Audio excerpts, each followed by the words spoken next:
Hey folks, tonight we're diving into the often overlooked and pretty wild fates of female pirates.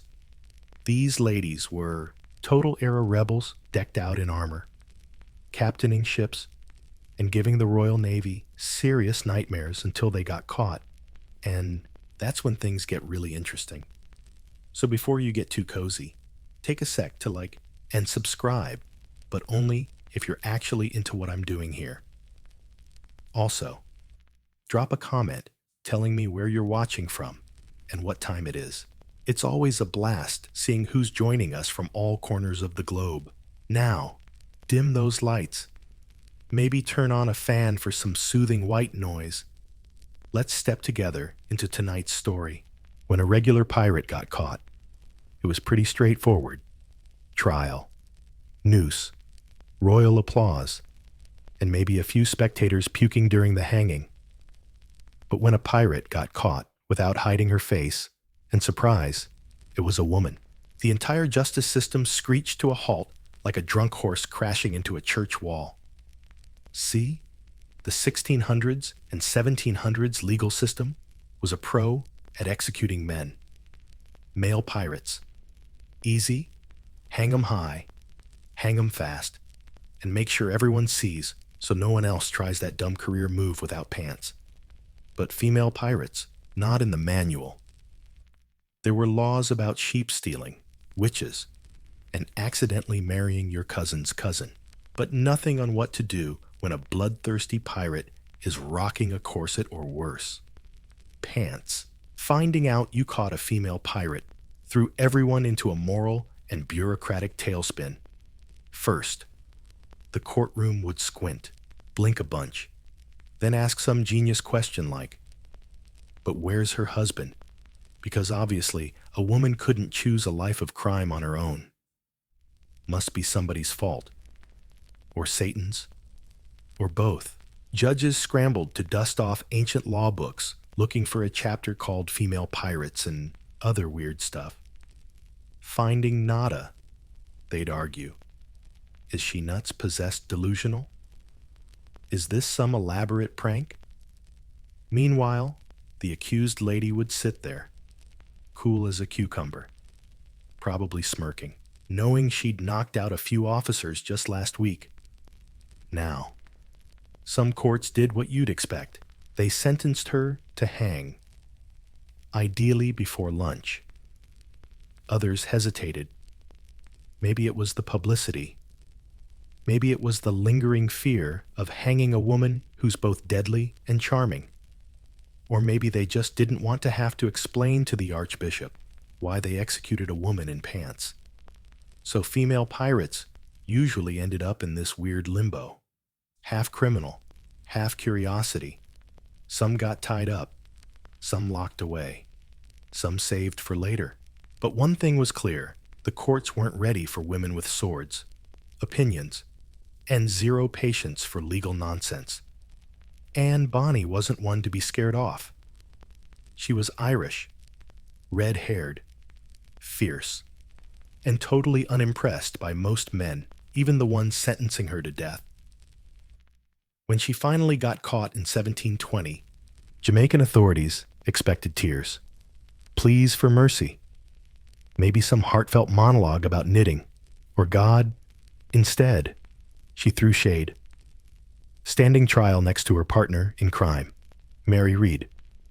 Anne politely listened to her death sentence. Then, true to Bonnie style, she locked eyes with the judge and said, if you fought like a man, you wouldn't be hanging like a dog. Rude, sure. But hey, at least she kept her cool. Of course. Anne wasn't done yet, because Anne Bonny, the extraordinary female pirate, had one more trick up her sleeve. She was pregnant, or said she was. Nobody asked for a midwife's note, according to 18th century English law. You can't execute a pregnant woman. Something about God's mercy, or not killing two birds with one rope. She knew she'd taken down a few officers just last week. Now, some courts were finally doing what everyone expected. They sentenced her to hang ideally before lunchtime. Others hesitated, Maybe it was the public spotlight.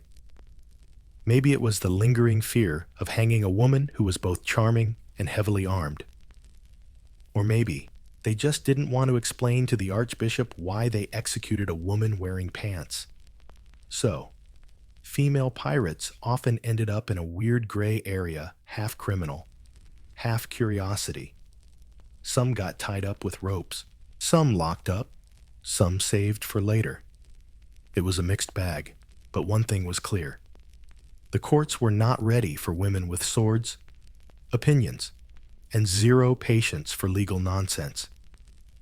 Anne Bonny wasn't easily intimidated.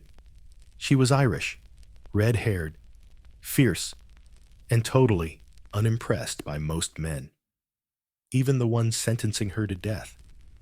When she finally got caught in 1720, the Jamaican authorities expected tears, pleas for mercy, maybe a tear-jerking monologue about knitting or God.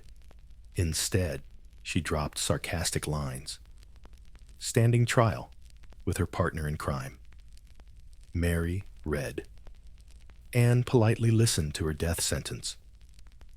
Then, true to Bonnie style, she locked eyes with the judge and said, "If you fought like a man, you wouldn't be hanging like a dog." Rude, sure, but at least she kept her cool. Of course, Anne wasn't done yet. This extraordinary pirate had one more trick up her sleeve. She was pregnant, or claimed to be. No one asked for a midwife's certificate. According to 18th century English law, you couldn't execute a pregnant woman. Something about God's mercy, or not wanting to kill two birds with one rope. So, Anne did what any smart woman staring down the gallows would do. She begged for the baby's sake, not for her innocence, but for the baby bump. And it worked. The execution was postponed. No, but hey, at least she kept her cool. Of course, Anne wasn't done yet, because Anne Bonny, the badass pirate queen, had one more trick up her sleeve. She was either pregnant or claimed to be. No one asked for a midwife's certificate back then. According to 18th century British law, you couldn't execute a pregnant woman. Something about God's mercy or not wanting to kill two birds with one hangman's noose. So Anne did what any smart lady staring down the gallows would do. She begged for mercy for her belly's sake, not her innocence, just the baby bump. And guess what? It worked. The execution got postponed. Whether Anne was actually pregnant or just pulled off a perfectly timed mango-craving con is unclear. Some historians swear it's true. Others say it's just a brilliantly staged act. Either way, Anne dodged the noose, while most of her male pirate crew dangled like wind chimes in a storm. She got tossed in jail, where she conveniently vanished. Historians say it's true. Others think it's just a clever act. Either way, Anne dodged the noose, while most of her male crew dangled like wind chimes in a storm. She got thrown in jail, where she pretty much vanished from the official records. Of course, rumors said her rich dad bribed someone, that she started a new life, that she wore breeches forever, and probably offended everyone she met. What's certain is she didn't get hanged, which in pirate terms basically means retirement. Her case wasn't just unusual, it set a weird precedent.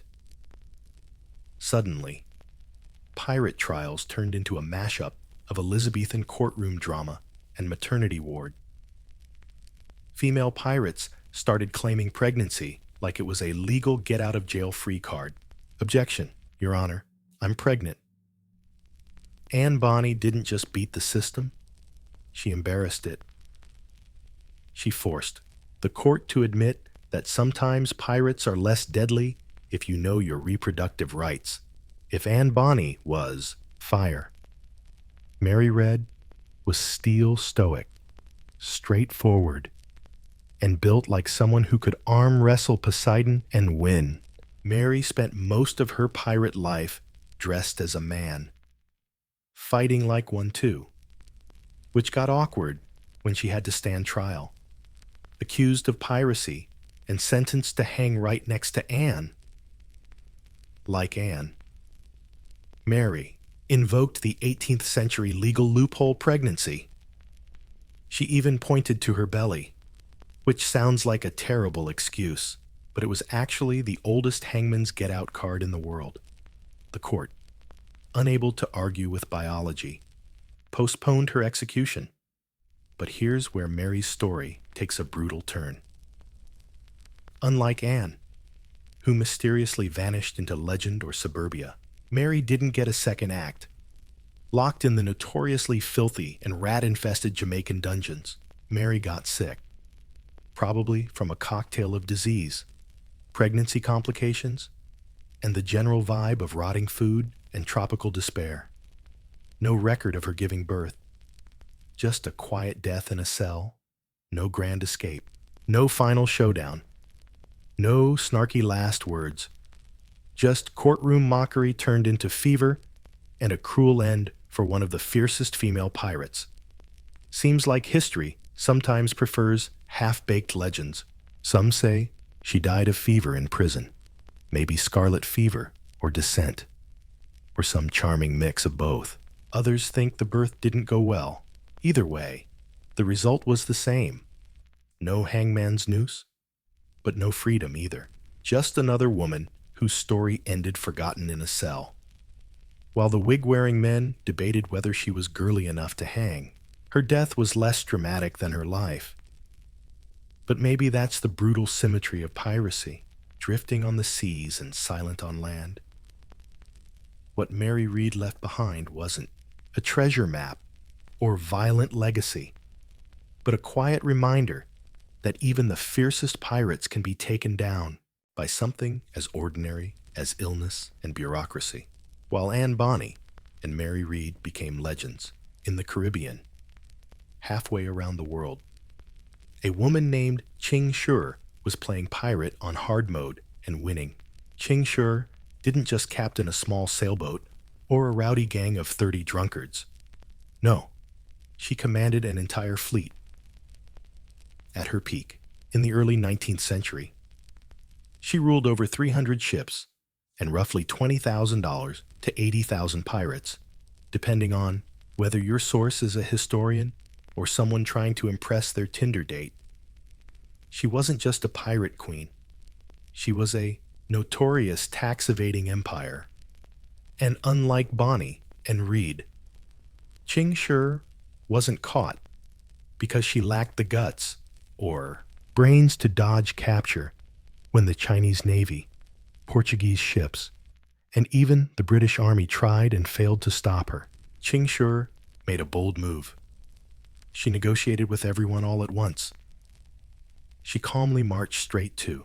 Ching Shur wasn't just captain of a small sailboat or a noisy gang of 30 drunk pirates. Nope. She ruled an entire fleet at her peak in the early 19th century. She commanded over 300 ships and anywhere from $20,000 to 80,000 pirates, depending on whether your source is a historian or someone trying to sound impressive. She wasn't just a pirate queen. She was a tax-evading empire.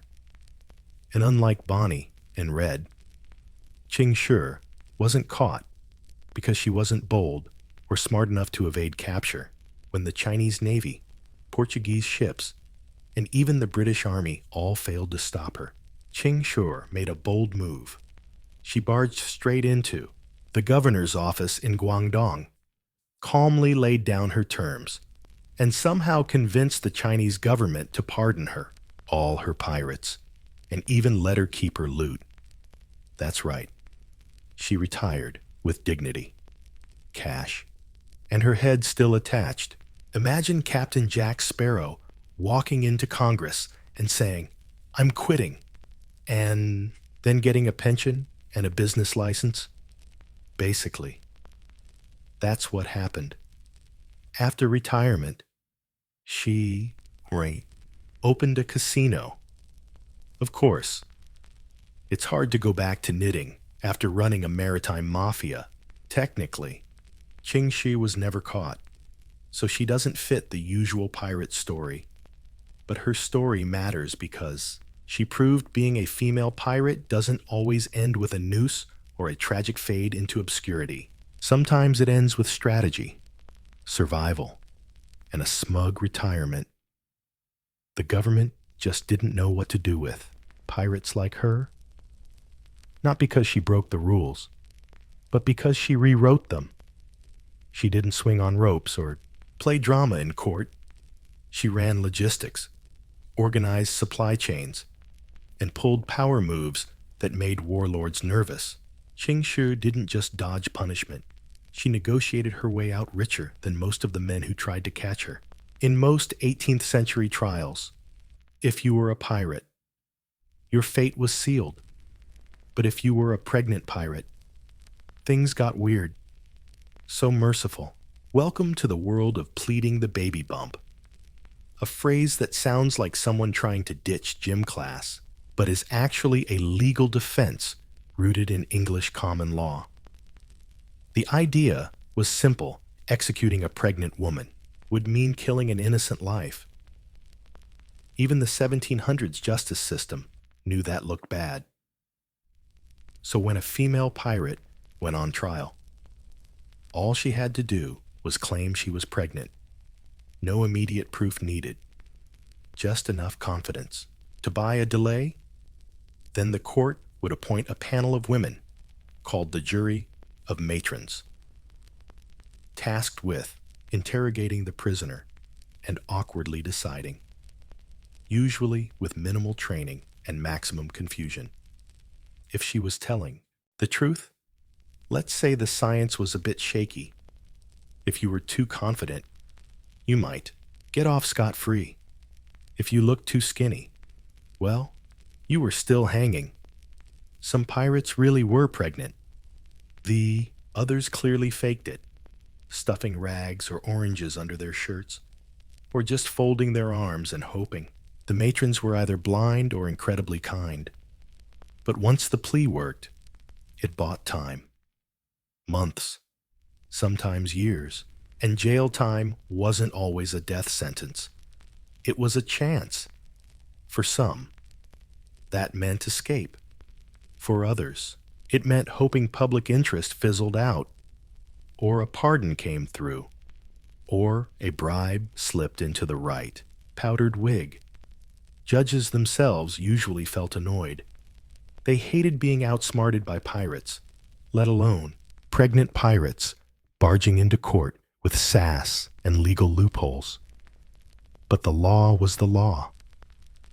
Even if the accused had burned a merchant ship for fun, if she was expecting, the court had to wait. It was a showdown between pirate cunning and legal technicalities, a clash of justice versus reproduction. And somehow, reproduction won more often than expected.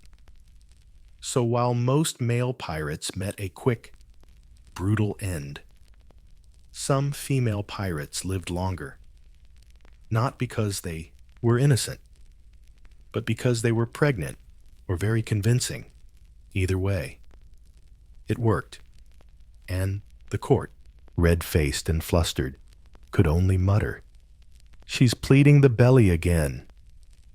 When the courtroom drama ended and the execution was delayed or completely avoided, the authorities faced an even trickier question: what now? You can't just let a female pirate loose. She'll be back at sea faster than you can say, "Where's my ship?" But you also can't throw her in a regular jail without causing a full-blown scandal. After all, most prisons were built for chicken thieves, not women who storm merchant ships and stab officers to death. And so began the awkward dance of imprisoning pirates. Female pirates often ended up in makeshift cells, rooms converted inside forts, abandoned houses, or if things got really bad, chained up somewhere nobody wanted to be.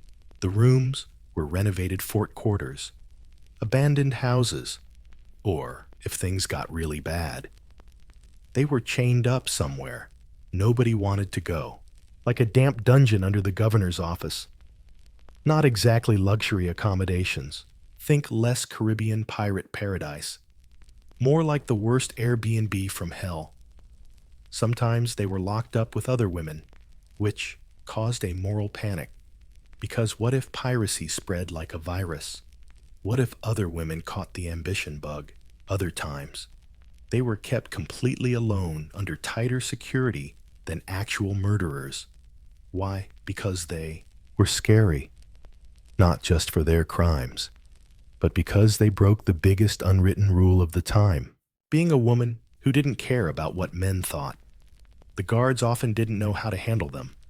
Should you treat them like a lady, a criminal, or like an unpredictable force of nature with a sailor's vocabulary and a hidden dagger in a very inconvenient spot? There were no manuals for this. And if she was a famous female pirate, things got even worse. Locals would gather just to stare. The press churned out sensational headlines, and some guards started taking bribes to let tourists in. Yep, people actually paid to see a female pirate, the first real-life criminal showbiz. But in the long run, prison was a losing bet. The conditions were awful. Disease everywhere. Medical care basically meant, here's a bucket. Good luck. Some pirates died quietly. Others stuck around, aged, got angrier, and slowly faded away year by year. Still, they almost got hanged more than once. When the authorities didn't know what to do with a caught female pirate and prisons were full, inconvenient, or just too messy, sometimes they took the weirdest route: marriage. Yes, really. Instead of execution or life behind bars. For a woman who spent years looting ships, sometimes the government figured, you know what might fix this, husband? Because nothing screams justice like handing over a convicted pirate to a poor guy who thought he was just coming to town to buy sugar. The logic here, if you can call it that, was that marriage would civilize her? Sure enough. Once chained to a boring husband and an even more boring family life, the pirate fire would burn out. A few years of laundry, child rearing, and passive dinner conversations, and problem solved. Some female pirates accepted this fate, maybe out of survival instinct. Others saw it as their last secret mission. They swapped knives for stirring spoons, quietly dodging execution. Of course, this plan sometimes backfired. Some women took marriage as a launch pad for a new life full of rebellion. They hid weapons in the kitchen, named their kids with nautical-sounding names. And honestly, once you've commanded a ship and seen naval cannons, it's hard to get excited about sewing curtains. There were also cases where women chose marriage as part of their legal deal. A pirate might agree to testify against her crew in exchange for freedom and a socially acceptable relationship. Courts, desperate to keep things quiet, often agreed. After all, if she leaves the sea and goes barefoot in some garden, technically, problem solved. Sometimes she married another pirate because, honestly, what's more romantic than crime partners? But this solution tells us more about how authorities viewed female criminals. They didn't want justice. They wanted control. And what better way to tame a wild woman than handing her over to a man? It was a pardon, by proposal, apron-style amnesia. And while it worked sometimes, many women remained pirates at heart, just better disguised. If you think today's media thrives on scandal, check out the 18th century version. When a female pirate was caught, tried, or even rumored to exist, flyers spread faster than cannonballs. Newspapers, broadsheets, and tabloids had a field day. They printed stories about female pirates, the corset-wearing murderers, and axe-wielding ladies. Some stories were based on fact. The corset-wearing murderer and the axe-wielding ladies. Some stories are based on real events. Most are not. But accuracy was never the goal. Sales happened. Female pirates instantly became tabloid celebrities. Their trials turned into stage shows with long lines of spectators. Not because anyone cared about justice, but because everyone wanted to see a woman drinking rum, carrying pistols, and talking back to authorities, preferably all at once. Some publications painted them as tragic figures, victimized by villains, and others were horrified, describing them as bloodthirsty monsters, stabbing folks just for kicks or worse, dressed like sailors. Horror show. This public freakout put the courts in a weird bind. If they executed her, boom, martyr alert. If they let her go, they looked weak. Either way, no winning here, especially since every outcome was printed and sold on every street corner for a penny. The authorities hated the spotlight. They didn't want their courtroom drama to turn into a soap opera. Female pirates refused to fit into any legal box. Even worse, they talked back. Some threw witty testimony. Others mocked the judges outright. A few dropped political zingers so sharp the court clerks probably choked on their ink and the public ate it up, in some cases. This sudden fame actually helped.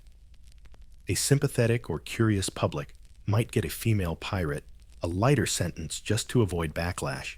Executing her might spark outrage or, worse, inspire copycats. Of course, not everyone got lucky. Reputation flips fast.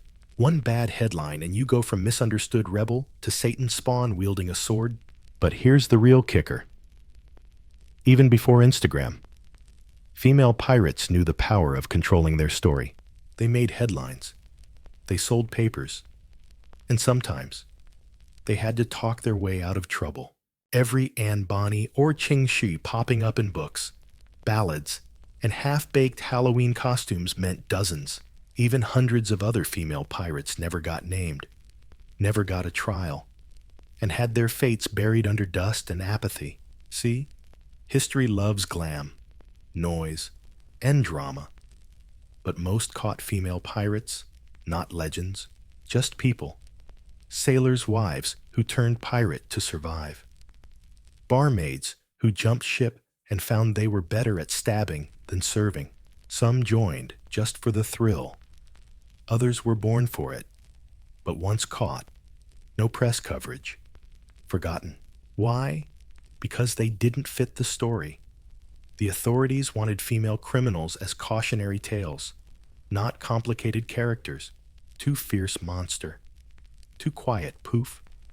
Erased from records. Most shoved into nameless graves, dismissed as faceless girls and cut from the official story because, honestly, they made the folks in charge uncomfortable. Prison logs might mention a woman caught at sea, but skip the details. Court files mention a female accomplice, as if not naming her made her less real. And since literacy was rare, and women discouraged from memoirs or any writing, their stories died with them. Some may have died in prison. Others sold into labor or quietly executed without trial. A few might have escaped, hiding out, maybe starting fresh where no one asked about sword scars or sailor tattoos. But their silence is a different kind of legacy, not built on fame, but erasure. They're inconvenient. They broke tidy history, so they got hidden, like evidence in a royal scandal. But even if we don't know their names, their existence matters. Each one is a crack in the wall. A reminder women didn't just exist in history. They fought and bled, sometimes They even led the charge. They might have flown under the radar, but they weren't just stage extras cut from the script. Ironically, that's what makes them the truest pirates of all. Royal scandals. But even if we don't know their names, their existence still matters. Each one was a crack in the wall, a reminder that women didn't just exist in history. They fought and bled, and sometimes even led the charge. They might not get the spotlight, but they weren't just sidelined extras, ironically making them the truest pirates of all. So, suppose the court didn't hang her, didn't imprison her for life, and didn't marry her off like some weird state-sponsored dating show. Then what? Why bother reforming her? Of course, after all, society can't just let a former pirate roam free. That'd be dangerous. She might read, or worse, inspire other women to stop obeying. So, the next best solution was to turn her into a proper lady. Yup, 18th century style rehab. The plan was simple. Take the bloodthirsty, sea-hardened woman who once commanded men and fired cannons, and teach her needlepoint. Because nothing cures a violent maritime criminal past like cross-stitching a throw pillow. Some women were sent to convents. Others went to women's homes for fallen women, which is a nicer way of saying state-run sin traps with terrible food. There, they were encouraged, often forced, to repent, reform, and reflect on their sins. Ideally, while wearing gray clothes. Religious doctrine played a big role. The state's guilt trap came with awful food. There, they were encouraged more, like forced to repent, reform, and reflect on their sins, ideally while wearing gray clothes. Religious doctrine played a big part. The thinking was, sure, she hijacked 30 ships and might have killed someone with a chair leg, but if she can recite the Lord's Prayer, she's basically saved. Sometimes it worked. Other times, the pirate just nodded politely through the sermon while plotting their great escape. And let's not pretend this was salvation. It was more like a strategic pause. Some even claimed they once shared a small boat with Blackbeard's ghost. Authorities, usually too bureaucratic to check twice, bought it. Always a winner. Right, nope? Some women still got executed after spilling all their secrets, but others slipped through, probably laughing all the way back to a sleepy coastal village where no one knew they once threatened a Spanish captain with a hot poker. Turning snitch was the final pivot of a pirate's career. Less heroic, more tactical, fewer pointless fights, and way more paperclips. They wanted them invisible, harmless, and ideally, silent. So reform became the go-to fix. Shove these pirate women back into the safe. Obedient female mold baking bread, sewing clothes, and forgetting they ever rebelled. But pirate spirit, not so easy to squash. Some reformed women quietly hit the sea again, changed their names, and kept on sailing. Others got hitched and ran households like ships structured, noisy, and sometimes armed. Actually, some pirate women didn't need to plead, fake marriage, or learn crochet. They just spoke up and spilled the tea on everyone. Welcome to the least glamorous but super effective escape route from execution snitching. Authorities were always hungry for intel. They didn't just want to catch pirates. They wanted to break their networks, find their routes, and confiscate their ships. So when a woman got caught and offered up names, locations, and where Captain so-and-so stashed the loot, everyone perked up. Honestly, some of these women had dirt on them. They'd sailed with rough crews, overheard plans over spilled rum, and knew which ports turned a blind eye on Thursdays. Their memories, suddenly super sharp under threat of the noose, became priceless. In exchange, pardons, reduced sentences, or at least a less rat-infested cell. Don't mistake this for cowardice. Snitching wasn't always easy. Pirate law, especially in Caribbean crews, treated informants like trash. But when you're staring down the executioner who's already checked the knot's tension, loyalties get negotiable. Some women use this tactic to buy time, others to earn freedom of movement. A few even made it a full-time gig, feeding naval intelligence on their old pals. You haven't seen drama until a woman who once led a mutiny casually shows up in court, cool as a cucumber, to point the way to her old crew's hideout. Cold, efficient, deadly effective. But here's the kicker. Some informants lied, or at least exaggerated. They named dead people, cooked up entire smuggling networks, or swore they shared a tiny boat with Blackbeard's ghost. The authorities, usually too bureaucratic to double-check, bought it. Always foolproof. Right? Nope. Some women got hanged even after spilling all their secrets, but others slipped away, probably laughing all the way back to some quiet seaside village, where no one knew they once threatened a Spanish captain with a hot poker. Turning informant was the last twist in a pirate's saga. Less heroic, more strategic, less reckless, and definitely more paperwork. Not every pirate queen escaped the noose. Every time Anne Bonny begged for mercy, or Ching Shi ruled an empire, there were others who literally pushed the limit, and when they did, it wasn't quiet. Public executions were the 18th century Netflix. Crowds packed in peasants, nobles, street vendors, kids with questionable parentage. Everyone came for the grand finale of a pirate's life, hoping for some last words, dramatic eye contact, and a bit of poetic crime and sea talk. But a woman hanged in public. That was a whole new level of cultural spectacle.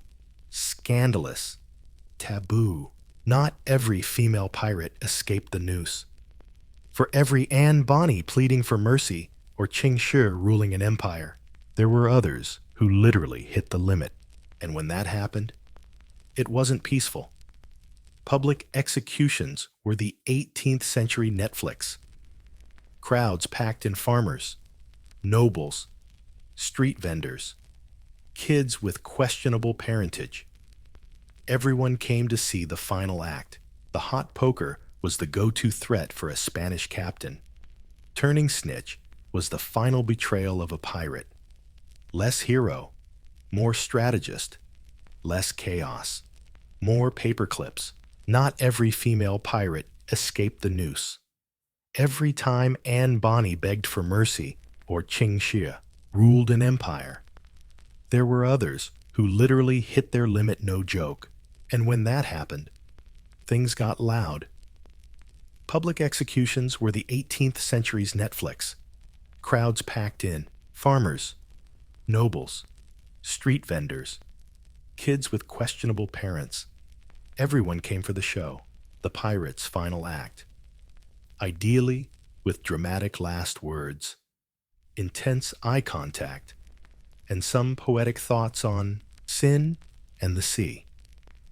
But a woman, hanging in public, that was a whole different cultural spectacle. Oh, the scandal, totally taboo. Sadly, ticket sales were through the roof.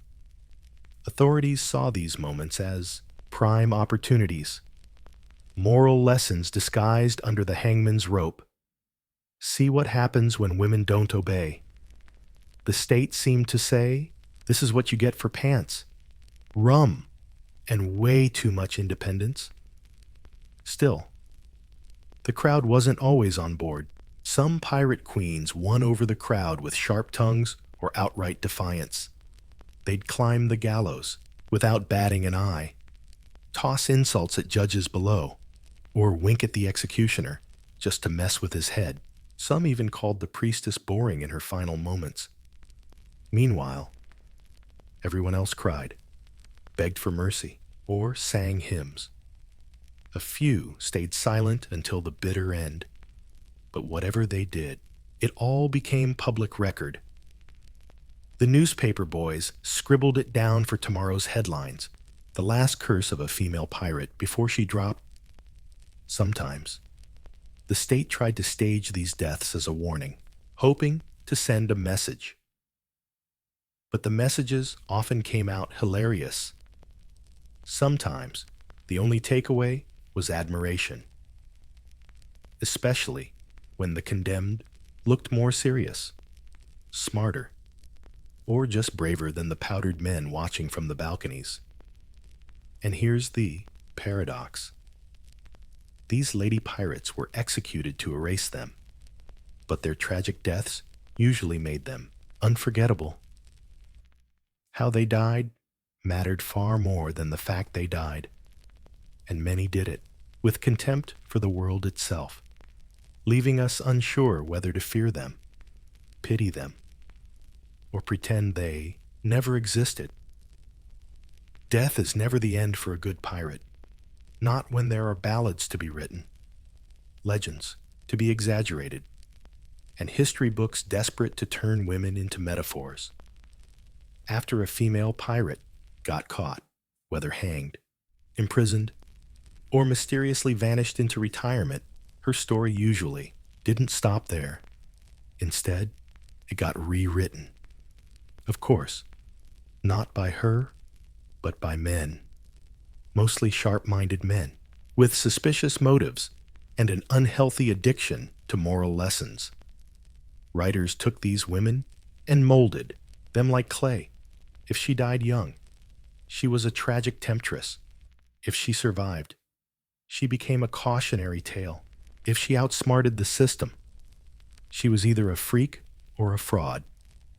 Nuance, never heard of it. Over time, the gritty truths got buried under layers of flashy storytelling. Anne Bonny turned into a wild redhead with a knife in one hand and a rum bottle in the other. Mary Read became her loyal sidekick. Ching Shi morphed into a caricature of exotic danger. And countless other women got tossed into the same boring headline, "She dressed like a man," as if trousers were the ultimate crime. And of course, for the pirates who left no records, their stories slid into folklore. Anonymous pirate queens popped up in poems and pulpy novels, usually with all the usual suspicious traits full of hate. Seductive and definitely doomed. Seems the only thing worse than a woman with a sword was a woman with a happy ending. But sometimes, these stories backfired. Over centuries, readers stopped seeing lady pirates as cautionary tales and started seeing them as symbols of rebellion, independence, downright scary in the best way. Stories meant to scare people straight ended up making them wonder, wait, why aren't there more of these badass women? And that's the legacy? These women were hunted, tried, and punished in life. In death, they were twisted, sensationalized, or erased. But in legend, they thrived. They became icons of defiance, chaos, complexity, and a gloriously inconvenient reminder that women didn't just exist in history, they shook its very bones. After hearing the tales of Bonnie Red and Ching Shi, you might ask yourself, why weren't there more lady pirates? Were there really so few? Or were they just never allowed to be remembered? The short answer, sexism. The longer answer involves institutional, cultural, or maybe they were just never allowed to be remembered. Short answer, sexism. Longer answer, institutional, cultural, maritime, legal, and logistical sexism, sprinkled with fragile masculinity and a dash of BO. Plus, ships were basically men-only zones. Navies and private crews often outright banned women on board, citing superstition, bad luck, and the ancient belief that if a woman came aboard, everyone would get distracted and crash into rocks. Apparently, centuries of nautical training could be undone by a single pair of hips. Women sailors often had to go undercover. Pants, scarves, flat chests, deeper voices, living double lives just to get a spot on deck, had to go undercover. Pants, scarves, flat chests, deep voices, living double lives just to get a foot on the deck, and if caught, not exactly a welcome party. They'd often get tossed overboard, or worse. This wasn't a world that cut women any slack, let alone female violence. Even in the criminal underworld, misogyny thrived. Male pirates. Sure, they were gruesome killers, but at least they had nicknames, ballads, and sympathetic backstories. A female pirate. She was either a seductress, a freak accident, or some unnatural evil incarnate. No middle ground. And when women got caught, their stories got filtered through that narrow lens. Officials saw them as followers, pirate wives, or just plain mistakes. Their crimes weren't taken seriously, but their very existence was an insult. Yeah. There were probably more female pirates than we know, but they didn't make headlines. No trials, no ballads, just footnotes, or worse, silence. That eraser, not an accident. It was deliberate. History prefers its rebels predictable, and nothing's less predictable than a woman in an off-shoulder top, rocking a baseball cap, hell-bent on making everyone uncomfortable. A lucky few made it into history books because they were loud, bold, or impossible to ignore. The rest, they vanish into the fog of anonymous sailors, buried under the assumption that piracy was a boys' club. But understand this, the sea doesn't care about gender, and neither does gunpowder. Only the record keepers do. So, what happened to female pirates after they got caught? Well, some got hanged. Some died in jail. Some got married. Some claimed pregnancy. Some found ways to escape. One even negotiated a retirement package any CEO would envy. And most were forgotten. But the real story isn't just what happened to them after capture. What they reveal about the world around them is the story. A world where a woman with a sword was scarier than a whole fleet.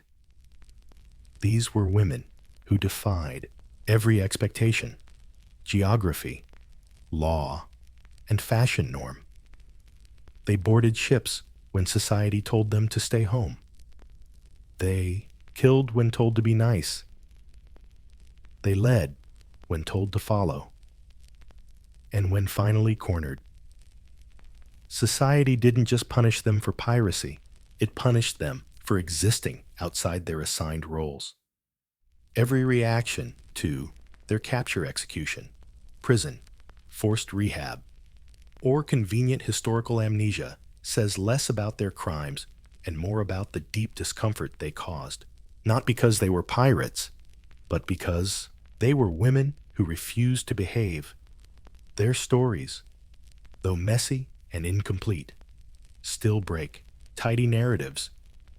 They force us to look beyond caricatures in history and see real faces, complex, smart, angry, resourceful, and sometimes very, very tired. And yes, they were criminals. Let's not romanticize murder and theft just because someone wore a cool hat doing it. But let's also not pretend the men with them were saints. The only difference is those men were expected to be violent. The women weren't. That's what made them dangerous. So what happened to female pirates after capture? They were punished, erased, repackaged into cautionary tales, and then centuries later, resurrected. They remind us history isn't just written by winners. Sometimes it's rewritten by survivors. And sometimes, just sometimes, the loudest echo in history isn't a cannon blast. It's the voice of someone who was never allowed to speak. Sometimes, just sometimes. The loudest echo in history isn't a cannon blast. It's the voice of someone who was never allowed to speak. Let's start where civilization was born, and where maybe drunkenness was too ancient. Sumer. Picture this 4,000 years ago in baking hot Ur. You're not sipping coffee or fruit juice for breakfast. Nope. You're chugging a mug of thick, cloudy clay beer, chewable and nutritious enough to count as a meal. The Sumerians called it Cass, but don't expect IPA vibes, more like fermented barley mud with a hint of citrus. Believe it or not, it was sacred. They didn't just drink beer, they worshipped it. Ninkasi, the beer goddess, was a big deal. The song went something like, "You are the one who soaks the malt in the jar. You spread the cooked mash." You get the idea. Yeast and divine intervention did the rest. Beer in Sumer wasn't for partying. It was life. Everyone drank it. Priests, farmers, women, kids. It was safer than water, easier to make than wine, and got you just drunk enough to forget the temple's latest grain tax. Stranger still, beer was money. Workers got paid in it sometimes, up to 5 liters a day. Imagine clocking out after lugging bricks to build a ziggurat, and your boss hands you a paycheck. You can actually drink. You'd raise a glass to the gods, then promptly pass out. And speaking of gods, temples weren't just places of worship. They were industrial breweries. High priests supervised production with holy zeal. Barmaids, yep, women ruled the brewing world, churning out this liquid gold in giant clay pots, their hands sticky with barley mash and maybe a little attitude. They'd share it through long straws, pouring from huge jugs not to look fancy, but to filter out the chunky bits. It was harsh, warm, and totally sacred. But maybe most importantly, Sumerian beer shows us something deep. Fermentation wasn't just about getting wasted. It was survival strategy. It sanitized water, stretched grain supplies, and created a culture where getting drunk wasn't shameful.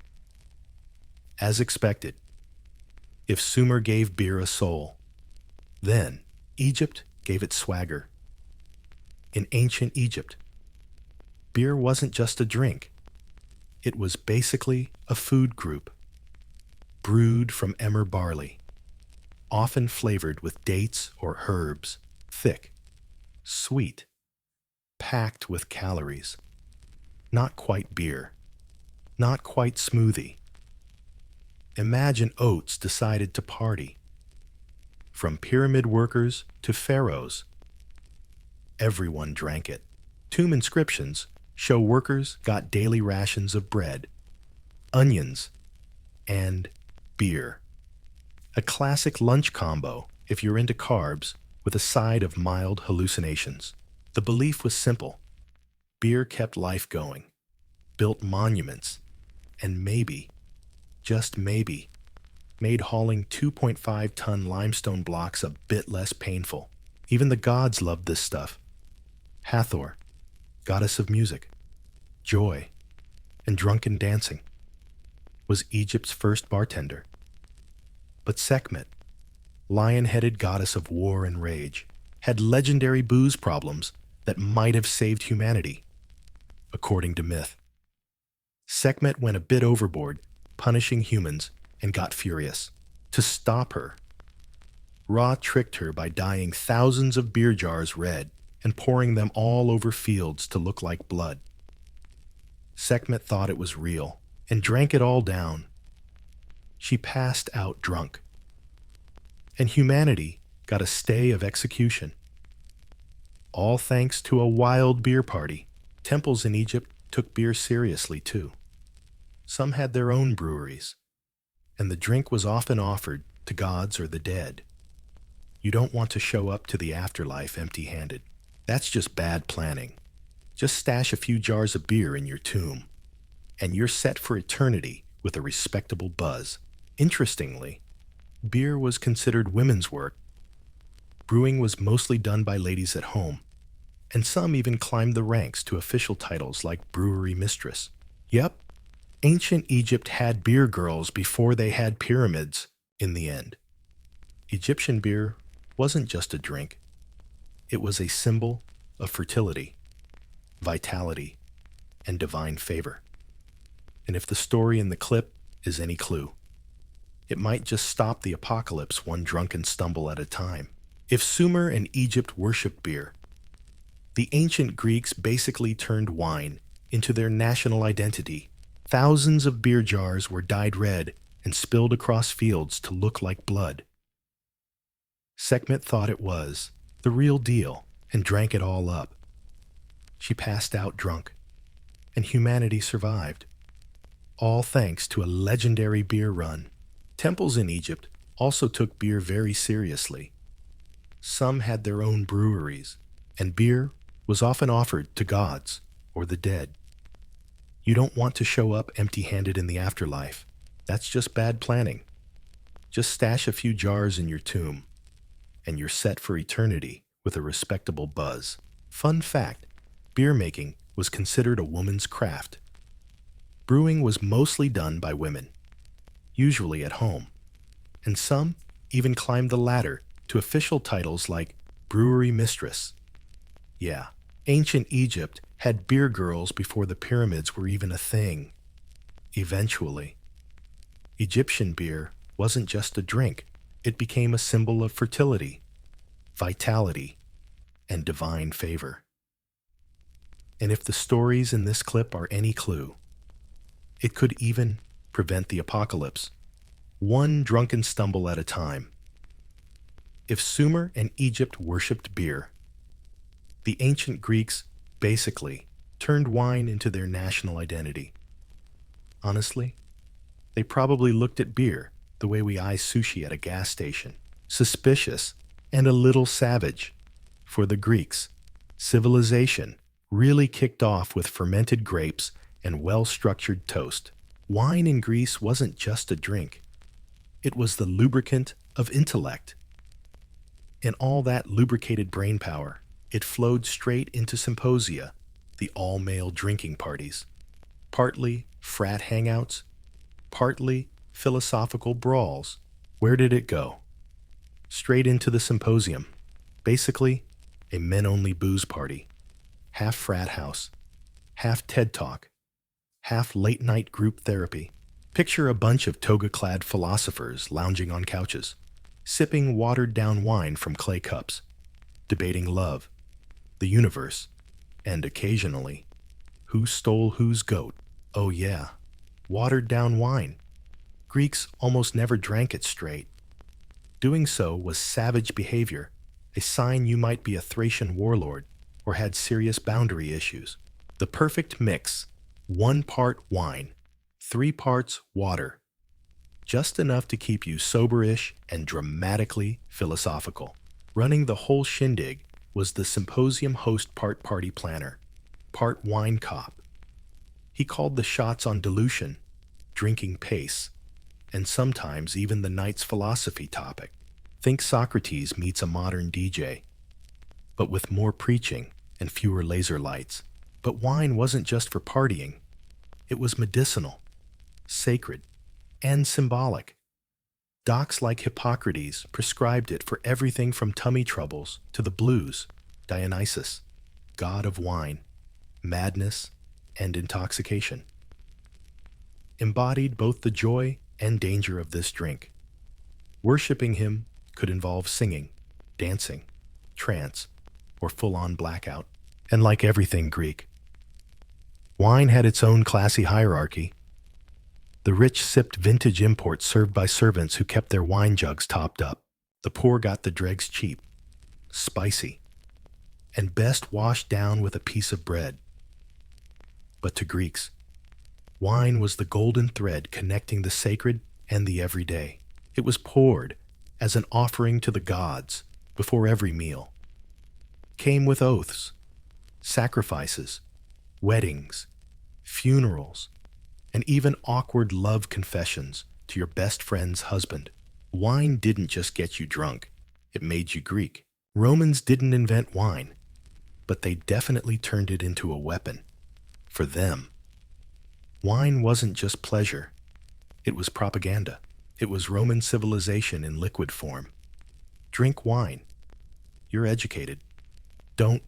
You're a barbarian. Drink too much. Well, you're probably still a senator. Roman vineyards stretched across the empire. From Italy's hills to Gaul's rocky lands, wine was so essential. Soldiers got rations of it alongside bread and olive oil, not just generosity strategy. A drunk soldier is loyal, or at least less likely to mutiny before lunch. But it wasn't all war and vineyard logistics. Enter Bacchus, god of wine, intoxication, and questionable Roman decisions. His worship included Bacchanalia secret wild parties with all kinds of drinks, dancing, and suspiciously few togas. These religious rites quickly morphed into the most exclusive ragers in the ancient world, until the Roman Senate got worried and banned them in 186 BC. Apparently, too many senators were waking up in fountains. But the love for wine was hard to kill. Rome even classified wines like we do today. They knew which wine came from where and how long it aged. The prized Valerian was a strong sweet wine from Campania, basically the Dom Perignon of its day, minus the cork, and like today. Roman wine had class divisions. The elite sipped fine wine, often mixed with honey, herbs, or even seawater to spice things up. The poor got Laura a watered-down vinegar made from soaked grapes, basically boxed wine mixed with regret. But wine wasn't just consumed, it was politics. Emperors like Augustus used it to showcase moderation and piety, while Nero and Caligula turned dinner parties into full-on disasters. The Romans' drunken antics and questionable choices. Their devotion included bacchanalia, wild secret parties with all sorts of drinks, dancing, and a suspicious lack of togas. What started as religious rites quickly morphed into the most exclusive ragers in the ancient world, until the Roman Senate got nervous and banned them in 186 BC. Apparently, too many senators were waking up in fountains. Still, the love for wine was hard to kill. Rome even categorized wine like we do today. They knew which region it came from and how long it aged in jars. Valerian wine was top-tier sweet and strong from Campania, basically the Dom Perignon of its day, minus the cork, and like today, depending on the region and how long it had been sitting in the jar. The most prized Valerian wine, a strong sweet variety from Campania, was basically the Dom Perignon of its day sans cork, of course. And just like today, Roman wine came with class distinctions. The elite sipped high-end vintages, often mixed with honey, herbs, or even seawater to boost flavor. The poor got Laura, a watered-down vinegar made from grapes soaked in water, basically boxed wine mixed with regret. But wine wasn't just for drinking, it was politics. Emperors like Augustus used it to show off their self-control and piety, while others, like Nero and Caligula turned their dinner parties into full-blown theatrical disasters. If your emperor starts mixing wine with pearl dust or poisoning guests, things are about to go south. In Rome, wine was everywhere. At-door victory celebrations, funerals, sacrifices, and even baby showers if you squinted hard enough. It fueled ambition, soothed failures, and occasionally blurred the moral compass of an empire. They say there's truth in wine, but in Rome, there was a whole drama. Swirled wine in fancy cups quoting philosophy. The Celts were chugging booze from horns the size of toddlers.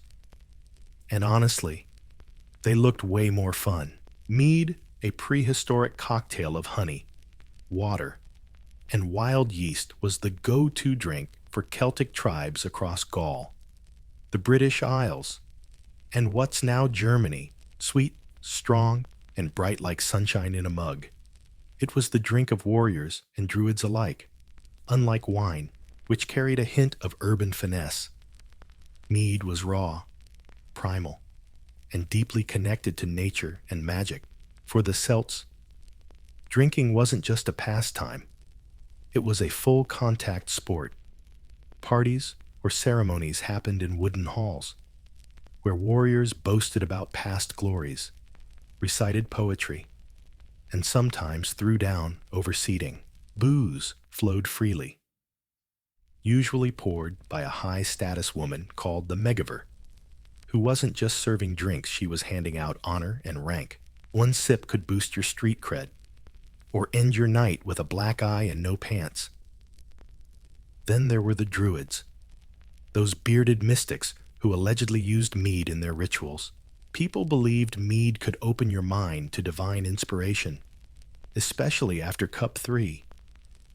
It was tied to fertility, prophecy, and might even give you the trippy impression that your cow just started speaking Latin.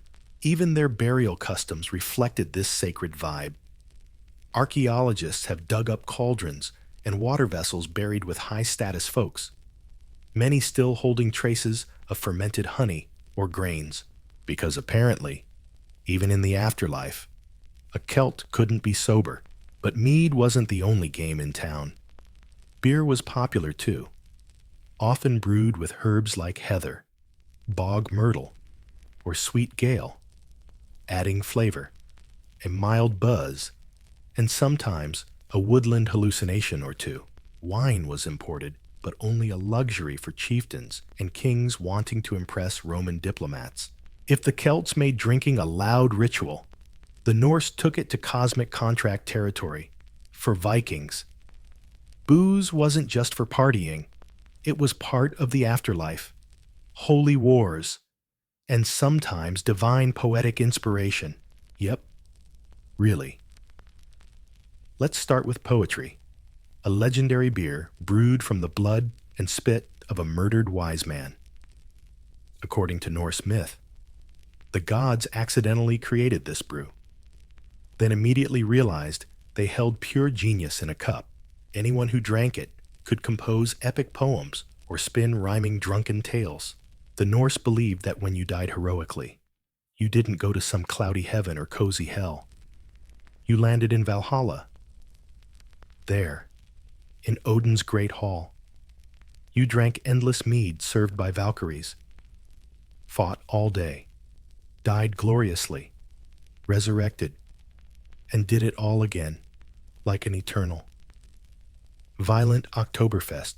This heaven's mead comes from the udders of a mythical goat named Heidrun, perched on Valhalla's roof, somehow producing a daily supply of honey. No one knows what the goat eats or how physics works here, but no one's asking questions. Not with that epic soundtrack blaring. Back on Earth, Norse halls were social and political hubs. Chieftains threw lavish parties, not just for fun, but to flex power, build alliances, and keep warriors loyal. Drinking was a show, glasses raised to gods, ancestors, and fallen comrades, with insults flying too. Norse poets recited legendary tales fueled by courage and maybe a few exaggerated memories, present with Roman envoys. If the Celts turned wine into a noisy ritual, the Norse made it a cosmic contract. For the Vikings, booze wasn't just for partying, it was part of the afterlife, holy wars, and sometimes poetic inspiration straight from the gods. Yep, really. Let's start with poetry, a legendary brew made from the blood and spit of a murdered sage. According to Norse myth, the gods accidentally created this beer, then immediately realized they'd just bottled genius. Anyone who drank it could compose epic poetry or spin drunken tales with rhyme. The Norse believed that if you died heroically, you didn't go to a fluffy cloud heaven or cozy hell. Nope. You landed in Valhalla. There, in Odin's great hall, you drank endless mead served by Valkyries, fought all day, died gloriously, revived, and did it all again in an eternal, violent Oktoberfest. This heaven's supply came from the udder of a mythical goat named Heidrun, perched on Valhalla's roof, somehow producing honey mead daily. Nobody knew what this goat ate or how the heck that worked physically. But no one dared ask, not with that epic roar going on. Back on Earth, Norse halls were the social and political hotspots. The chieftains threw wild feasts, not just to party, but to flex power, forge alliances, and keep warrior loyalty. Drinking was performance art. They toasted gods, ancestors, and fallen comrades, roasted each other. Norse poets recited legendary tales fueled by courage and probably a bit of creative memory. Drinking horns were prized possessions, often decked out with silver, runes, and dragon motifs. And like everything Norse, they came with rules. If someone handed you a horn, you drank. Refusing was an insult that could lead to a duel, or at least an awkward silence followed by axe throwing. Unlike Roman wine or Egyptian beer, Norse booze wasn't about finesse. It was rough, symbolic, and strong enough to blur the line between man and legend. Mead was chugged before battle, after victory, at weddings and funerals, sometimes all in the same week. While the West fiddled with barley baking and poetry, ancient China quietly perfected the science and rituals of drinking. The Chinese didn't just drink alcohol. They turned it into an art form, a religious tool, and sometimes a high-stakes drinking game that could make or break political careers. Let's start with Ju, a catch-all term for alcoholic drinks. From light rice beer to strong grain spirits, the earliest known Chinese booze was fermented from rice, honey, and fruit around 7000 BCE, which means, while the Sumerians were still figuring out irrigation, the Chinese were basically mixing cocktails. But ancient Chinese drinking wasn't about getting wasted like a sport. It was about balance, harmony, and timing. In Confucian thought, moderation was everything. You could enjoy a drink, but if you got sloppy at a party, you didn't just embarrass yourself, you were messing with the moral order of the universe. So, no pressure or anything. Rituals were the heart of Chinese drinking culture. Alcohol was offered to ancestors, to heaven and earth. And in state ceremonies, the emperor often threw lavish banquets where ministers had to drink, but not too much. One wrong toast, and you could wake up jobless or exiled. And then there were drinking games. Oh yeah, ancient Chinese parties weren't just chopsticks and poetry. They played dice games, riddles, even spun arrows to pick who'd drink next. Losers drank it all. Winners drank it all. The goal wasn't to win, but to survive without offending anyone's honor. Poets and scholars elevated booze into the muse's fuel. Li Bai, the legendary Tang Dynasty poet, was famous for writing his best poems drunk sometimes, hugging the moon's reflection in the river like a weirdo. He once claimed a jug of wine among flowers was all he needed to feel the universe unfold. Honestly, haven't we all had our poetic moments after 3 cups of baijiu? The drink itself evolved from cloudy rice wine to clear spirits like huangju and baijiu. The latter was so potent it could disinfect battlefield wounds or cause them if shared too freely. While other civilizations drank to party, ancient Indians might have sipped drinks to seek enlightenment, or at least tried to. Let's dive into soma, one of history's most mysterious and mythical beverages. Was it wine, mushrooms, fermented plant juice? Nobody really knows. What we do know is it was sacred and powerful, mentioned over 100 times in the Rig Veda. The oldest Vedic text, soma wasn't just a drink. It was a god, a living god you could sip. According to hymns, soma flowed like golden streams, galloped like a stallion, and made drinkers feel immortal. You know, classic ancient chemical overdose symptoms.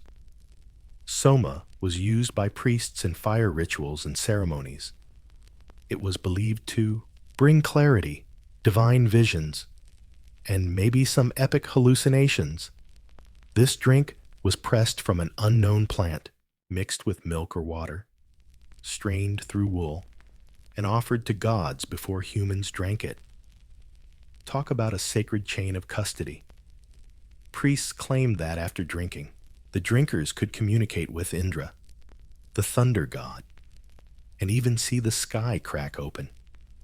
Whether that was drinkers. Speaking of sacred guardian chains, priests claimed that after drinking, they could chat with Indra, the thunder god, and might even see the sky crack open. Was that true communion, or just early hallucination? Party tricks. Still up for debate. But not everyone got to sip. This sacred drink, was reserved for Brahmins and ritual specialists. A priestly happy hour, with cosmic consequences. No casual sipping allowed. Drinking was a spiritual boost, not a social hangout. Eventually, the original soma plant disappeared. Maybe due to time, climate change, or someone accidentally eating the last plant on a crazy mission. Later texts, like the Avda, mention more metaphorically, as an elixir of immortality or nectar of the gods. Some scholars think Amrita, the immortal drink in Hindu myth, is the evolved, spiritual cocktail version of that ancient brew. To this day, the mystery of soma fascinates historians, botanists, and mystics alike. Was it a hallucinogenic mushroom, a fermented ear plant, something now extinct? Whatever it was, its impact was deep enough to shape an entire religious worldview. In ancient civilizations, booze was sacred, medically valuable, socially important, and sometimes seriously dangerous. Every priest chanting hymns beside a type of sacred drinks. Meanwhile, there's a king barreling headfirst into chaos. Because while fermentation can build empires, it also has a nasty habit of toppling those in power.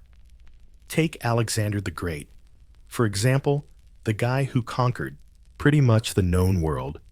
Sure, a legend, but also a notorious booze hound who once downed a giant bowl of pure wine in a contest and never woke up. Some say it was the wine mixed with exhaustion and maybe poison that killed him at 32.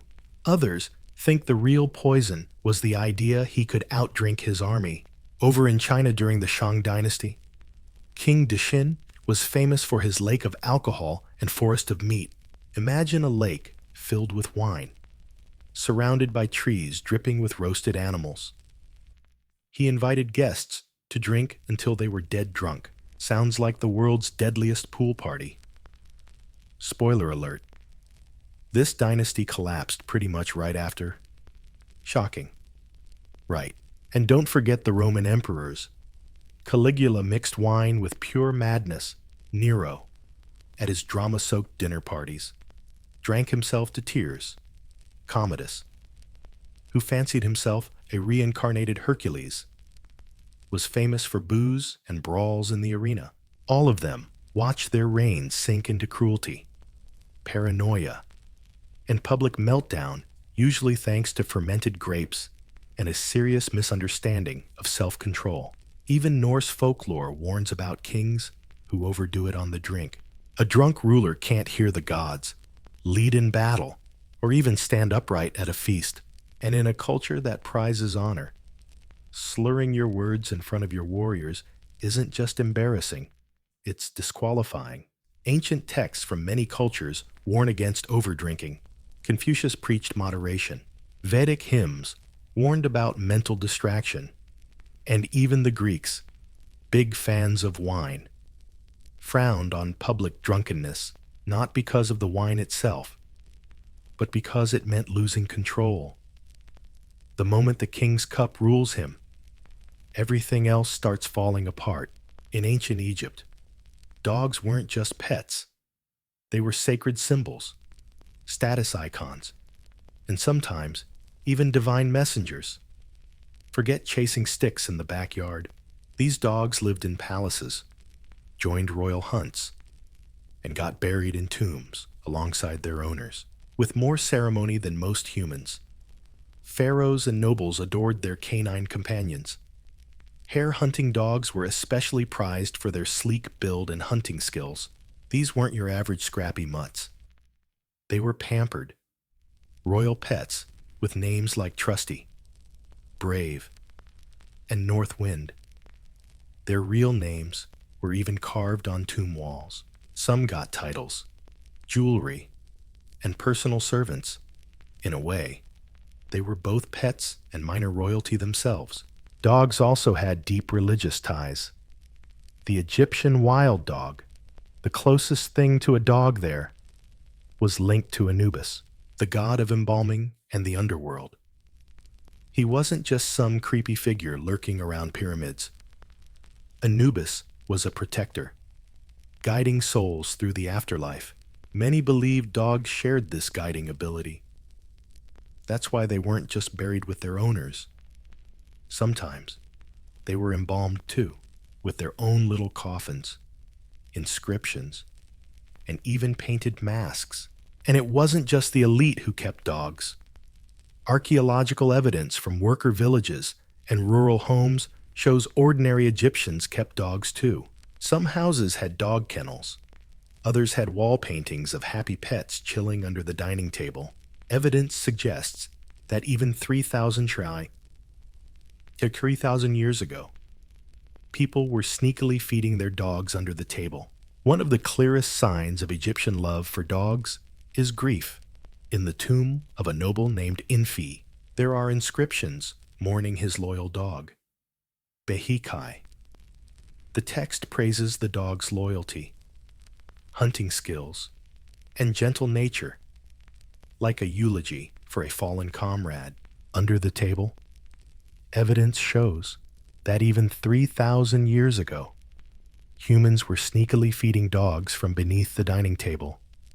One of the clearest signs of the Egyptians' love for dogs is their mourning. In the tomb of a noble named Inf, There are inscriptions commemorating his loyal dog. Behikai. The text praises the dog's loyalty, hunting skills, and gentle nature, like an obituary for a fallen comrade. It's easy to imagine Inf clutching his wine jar, teary-eyed, saying goodbye to his old hunting buddy during the New Kingdom. Dogs weren't just firmly part of Egyptian households. They were in people's hearts, not just hunting tools or status symbols. They were family. If dogs had status in ancient Egypt, cats had divine status. These feline friends weren't just loved, they were worshipped. In a society obsessed with order, balance, and protection, the cat embodied all three. Smooth, calm, deadly to pests, yet mysteriously aloof. No surprise the old ancient Egyptians saw magic in cats. The most revered was the goddess Bastet.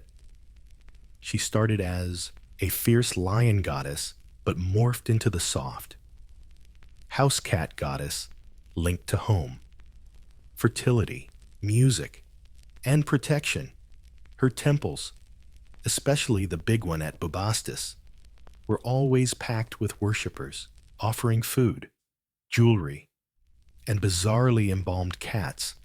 Tons of them, thousands, carefully wrapped and buried, like royalty. Imagine an ancient pet cemetery the size of a small town. But cats weren't just sacred temple pets.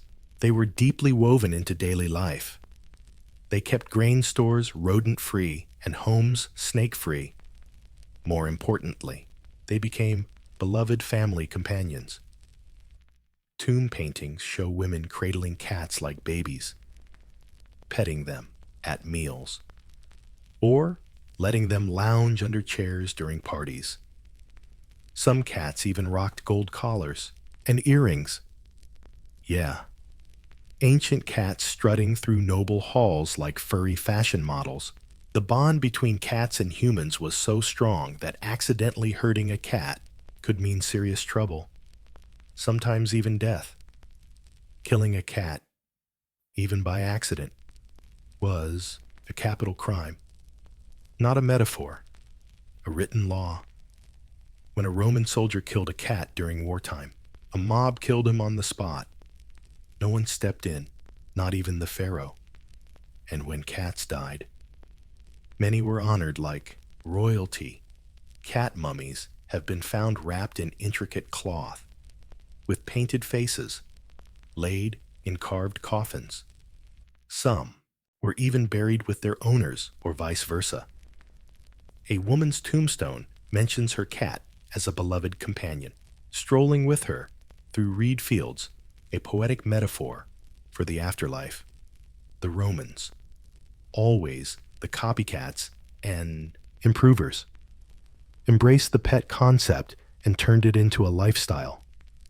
If an animal was small enough to be held, cuddled, or taught to swear in Latin, it probably lived in a Roman villa. Dogs, birds, monkeys, if it fit on a lap or shoulder. Chances are the toga wearer owned it. Let's start with pooches, wealthy Roman women, especially during the Empire, loved tiny lapdogs, often from the East. Maybe like today's Maltese or Pekingese. These pampered pups ate gourmet food, wore gold collars, and sometimes even had their own little couches. One famous lapdog's tomb inscription praises it as gentler than a dove and a companion who never barked without cause. Quite the compliment in a city full of senators. But dogs weren't the only pets the Romans favored. Exotic birds, especially parrots and sparrows, became a status thing among the elite. These birds were trained to talk, sometimes in Greek, sometimes Latin, often both, and kept in fancy cages. Legend has it, a parrot welcomed guests at parties with cheerful squawks until it tragically died of excitement. Its owner threw a full funeral, complete with eulogies and flowers. After all, Romans loved a good spectacle, even for a bird. Monkeys were another status symbol, imported from far-off Africa and India. They were seen as amusing family members, though sometimes chaotic. Some wore tiny clothes. Others were trained to mimic household servants. They were the original pranksters, cute, smart and able to toss something annoying across the hall. Romans also liked weird pets, like rats, sometimes as pets, sometimes as snacks. Turtles, snakes, and even peacocks were kept by folks wanting to show off a bit of unique style. One senator had a peacock in his garden that was both a status symbol and a big I don't care about practicality statement. But pets weren't just comfort. They were declarations of power, taste, and connections to far-flung provinces. In a world of conquest and empire, a parrot, they were status symbols, taste markers, and connections to far-off provinces. In a world full of conquest and empires, a parrot that could spit out Virgil's poetry, or a Persian dog wasn't just a pet. It was a flex. In feudal China, pets weren't just toys. They were gateways to harmony, discipline, and beauty.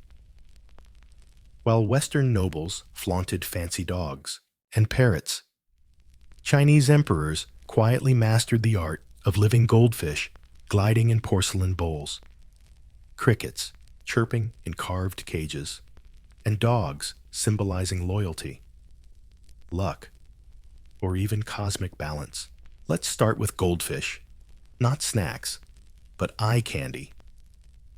Goldfish were originally bred from carp back in the Tang dynasty, not just because they looked pretty. They were prized for their colors, shapes, and peaceful presence. By the Song dynasty, emperors and scholars selectively bred them, showing off rare breeds in fancy ceramic pots and decorated garden ponds. Watching their graceful moves was like meditation, kind of like scrolling Instagram if Instagram had fins and flawless chill vibes. Then there's cricket chirping. Yep, cricket chirping, kept in tiny cages made of bamboo or ivory. These little bugs were not just pets. They were musical buddies. Their songs were considered soothing, poetic, even spiritual. Song dynasty poets wrote odes to the quiet melancholy of crickets, while kids in the Qing dynasty raised them like athletes for competitions. Some crickets were even fed better than the house servants. Small dogs also held a special spot, especially among the elite. Breeds like Pekingese and Shih Tzu weren't just cute. They were imperial symbols, bred to look like Chinese lions. They were seen as sacred, even semi-divine. Legend claims these pups are descendants of lions who curled up out of love for Buddhist monks. Whether true or not, it's one of those adorably weird stories. These royal dogs were often tucked into sleeves, cared for in silk-lined baskets, and guarded by eunuchs, because even your dog had bodyguards in the Forbidden City. But the Chinese way of pet keeping wasn't just about cuteness. It was about aesthetics and emotional discipline. The purpose was to train patience, serenity, and connection to nature.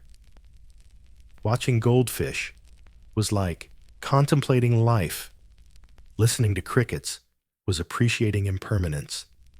Keeping a secret promise tucked in your sleeve, just a well-cultivated hobby. In ancient Central America, pets weren't just adorable companions.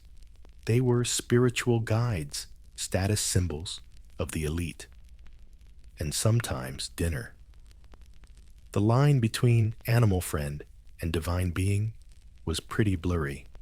And, honestly, that's exactly the vibe Aztecs, Mayans, and others were into. Let's start with the Xoloitzcuintli, now better known as the Mexican hairless dog. They didn't keep it for looks or fun, but for its deep spiritual role. The Xolo was believed to be a psychopomp, a soul guide leading the dead into the afterlife. When someone died, they'd often sacrifice and bury a Xolo with them, making sure they were safe, crossing the 9 dangerous levels of the underworld. Not exactly the warm goodbye most pet owners expect, but hey, it's a noble job. These dogs also lived indoors as companions, guards, and, surprisingly, as food in ceremonies. Yep, loved and grilled, according to Central American logic, something that spiritual deserves to be honored in every way, including on the dinner plate. Awkward dinner conversation. Anyone. Then there were jaguar cubs. For the Maya and Aztecs, jaguars weren't just top predators. They were sky beasts, warriors of gods, and living symbols of power. Elite rulers sometimes kept jaguar cubs in palace menageries, not just to show off status, but to communicate with divine power. Just imagine walking into a noble's courtyard and spotting a spotted killing machine napping by the fountain. You wouldn't question his authority or sanity for a second. Turkeys were domesticated too. But, again, they weren't just dinner. In Maya households, turkeys were sacred messengers and sometimes even named and kept indoors during rituals. They stood in for human sacrifices, a life-for-life trade that the turkey probably hated, but historians sure loved. Parrots were favorites too. Those bright macaws were kept for their feathers, symbolism, and hilarious chatter. Some were trained to mimic voices and used in ceremonies. Others were just admired as living rainbows perched on clay roofs. Ancient Greeks didn't just value animals for labor or sacrifice. They brought them into their homes, myth stories, and sometimes even philosophy debates. Not exactly cat video fans, but they appreciated dogs' quiet loyalty, birds' funny personalities, and even the suspiciously clever nature of geese. Yeah, geese. More on that later. Let's start with dogs. For the Greeks, dogs weren't just loyal companions, but symbols of devotion and protection. The oldest famous dog was probably Argos, Odysseus's old hunting dog, who recognized his master after 20 years when he returned to Ithaca. That heartbreaking loyalty moment in Homer's Odyssey might just be the first recorded good boy in literary history. Guard dogs were common, especially in rural homes. Big, shaggy breeds like the Maloyan Hound were prized for their fierceness. Big enough to scare off intruders, but tame enough to sleep by the owner. Greek households didn't need doorbells. They had 120 pounds of muscle growling at the gate. But if you're not a fan of slobber, there were birds. Greeks loved songbirds, especially nightingales and quails. Often kept in fancy cages and trained to mimic tunes. Wealthy families sometimes imported rare birds from the East, showing off their wealth one chirp at a time.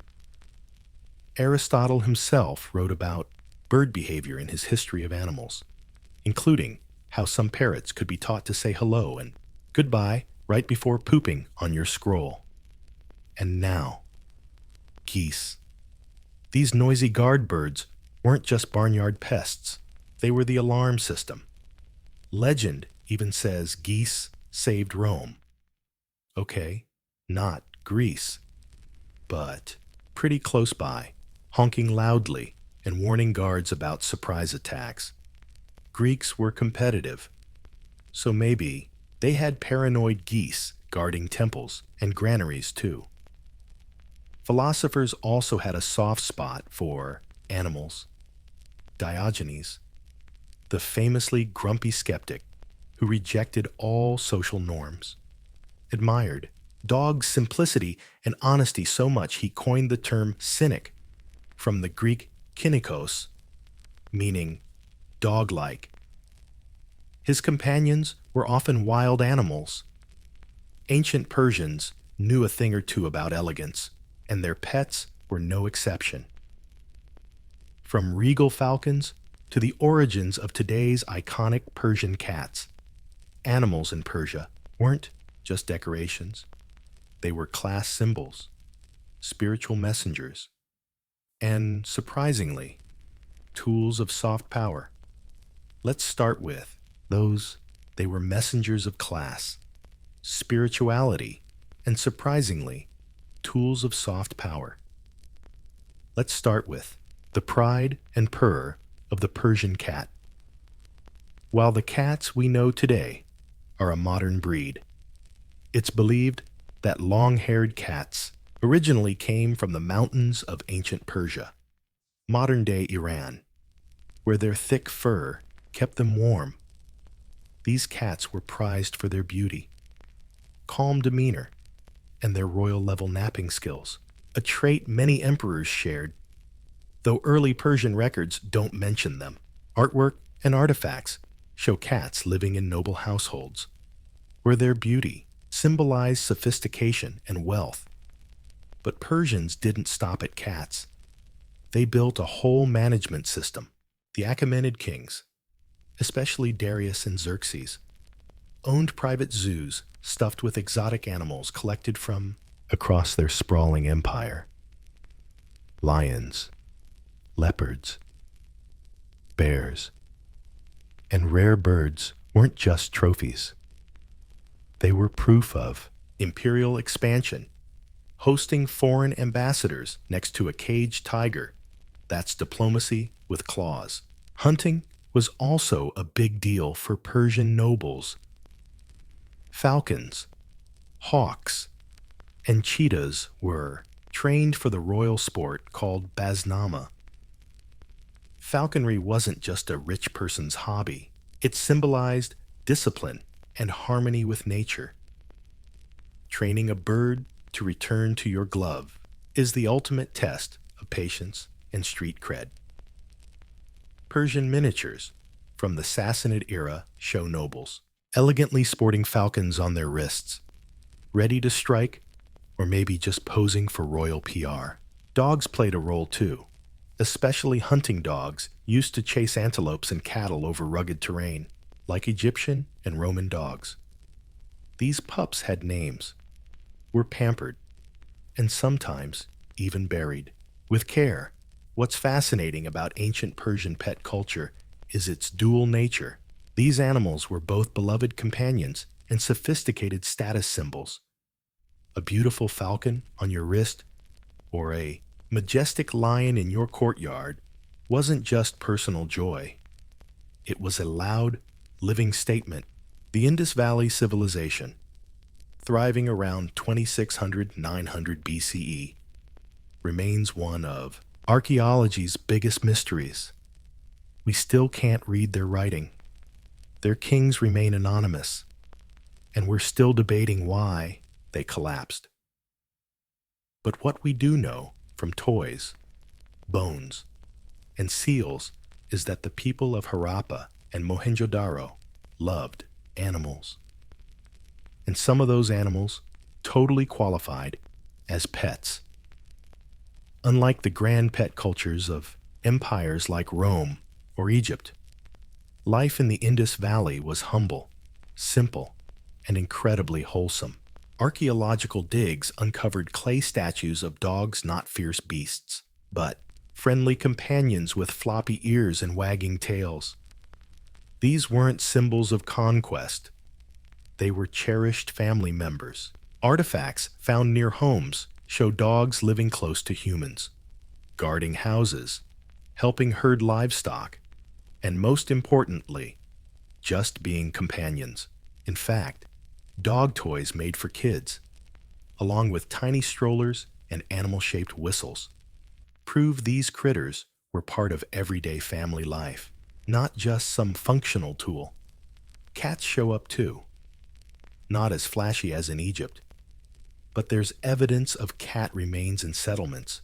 Maybe they were kept for their hunting skills, pretty crucial in a civilization built on grain stores, but also appreciated for their quiet presence. You can almost picture a Harapan woman weaving while a kitty naps in a sunny patch nearby. But the real star animal of the Indus Valley, the humped bull, carved on dozens of seals. These animals might have been sacred or symbolic more than pets, but the peaceful, well-organized cities suggest all animals were treated with respect. Even elephants, possibly tamed here before anywhere else, show up in seals and figurines. Unlike other ancient societies, Indus people didn't flaunt exotic animals or throw pet funerals. They valued function, familiarity, and harmony. Their animals didn't need gold collars or embalmed tombs, just a spot in the house and a job to do. In the ancient world, saying goodbye to a beloved pet was never taken lightly. Whether you were a pharaoh, a Roman lady, or a Mesopotamian farmer, the death of an animal companion often involved rituals, remembrance, and sometimes a mini tomb, flashier than that of a regular citizen. Let's start with Egypt, the trailblazer in animal burials. Cats, dogs, monkeys, ibises, even crocodiles were carefully embalmed, wrapped in linen, painted with fine details, and buried in cemeteries just for animals.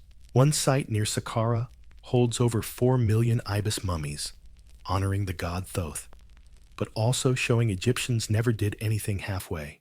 Some pets were buried with their owners or in their own coffins, with inscriptions like beloved household pet or faithful companion in life and death. Basically, ancient pet tombstones but in hieroglyphics. The Greeks and Romans took a more personal, sometimes heartbreaking approach.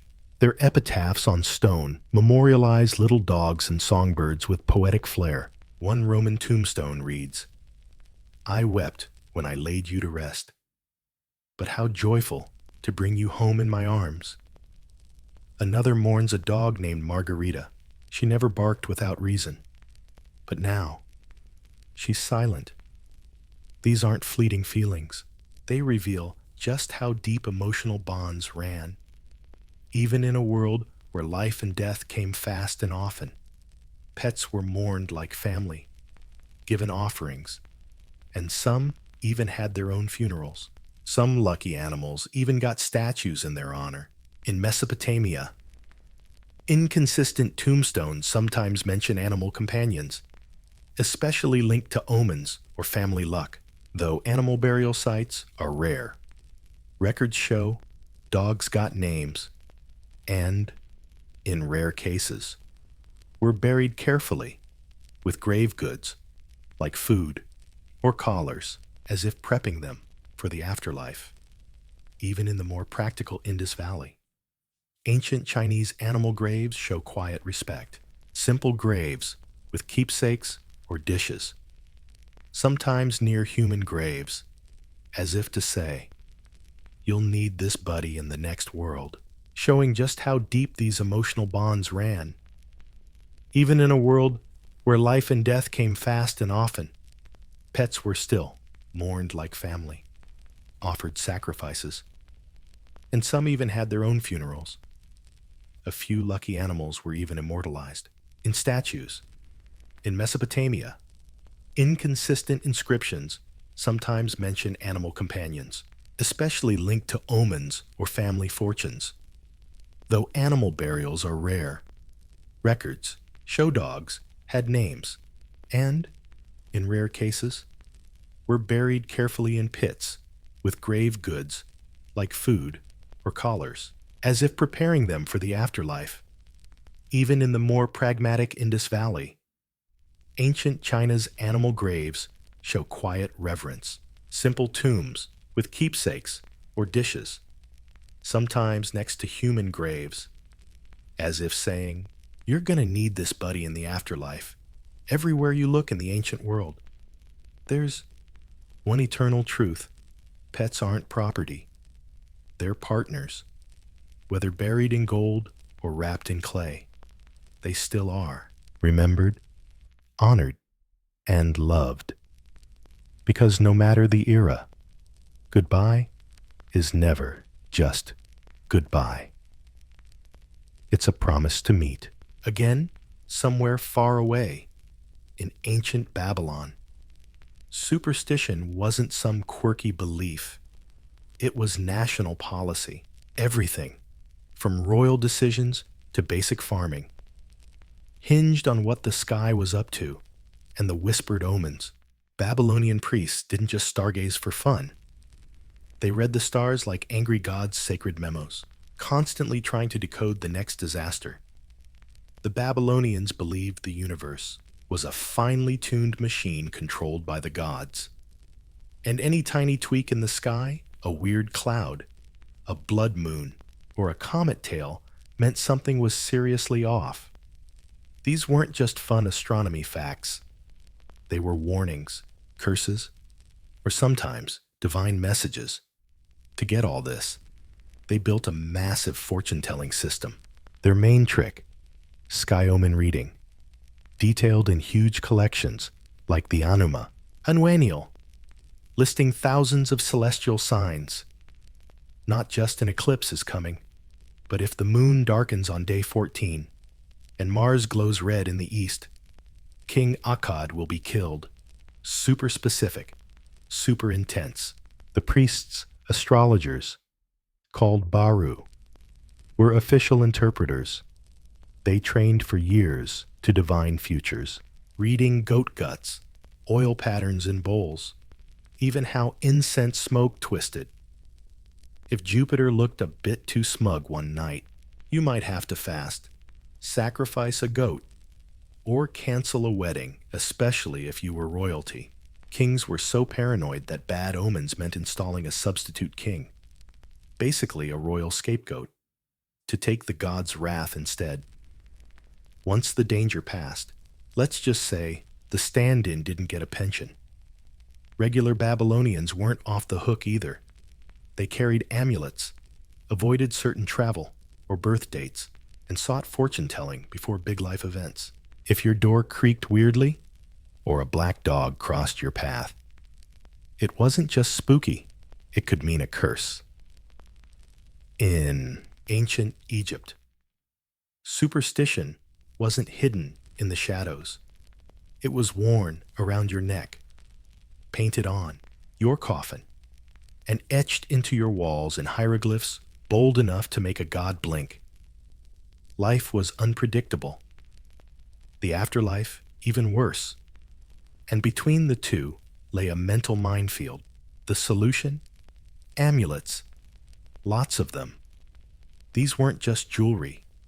Egyptian amulets were magical tech, tiny sacred objects believed to channel divine energy and shield wearers from illness, accidents, demons, and especially bad vibes from other people. Each shape had a job. The Ankh gave life. The Jed gave strength and resilience. The Scarab brought rebirth, renewal, and protective insight. Think of it as ancient insurance with better style. Kids wore fish-shaped amulets to avoid drowning. Pregnant women rocked images of lion-headed goddess Sekhmet or frog god Heket to dodge miscarriage. Even cats, the household guardians, sported protective collars. You can never be too covered up to avoid curses. But nowhere was superstition stronger than the tombs. The afterlife was dangerous. Snakes, head-chopping demons, soul-eating crocodiles. It was basically the universe's worst obstacle course.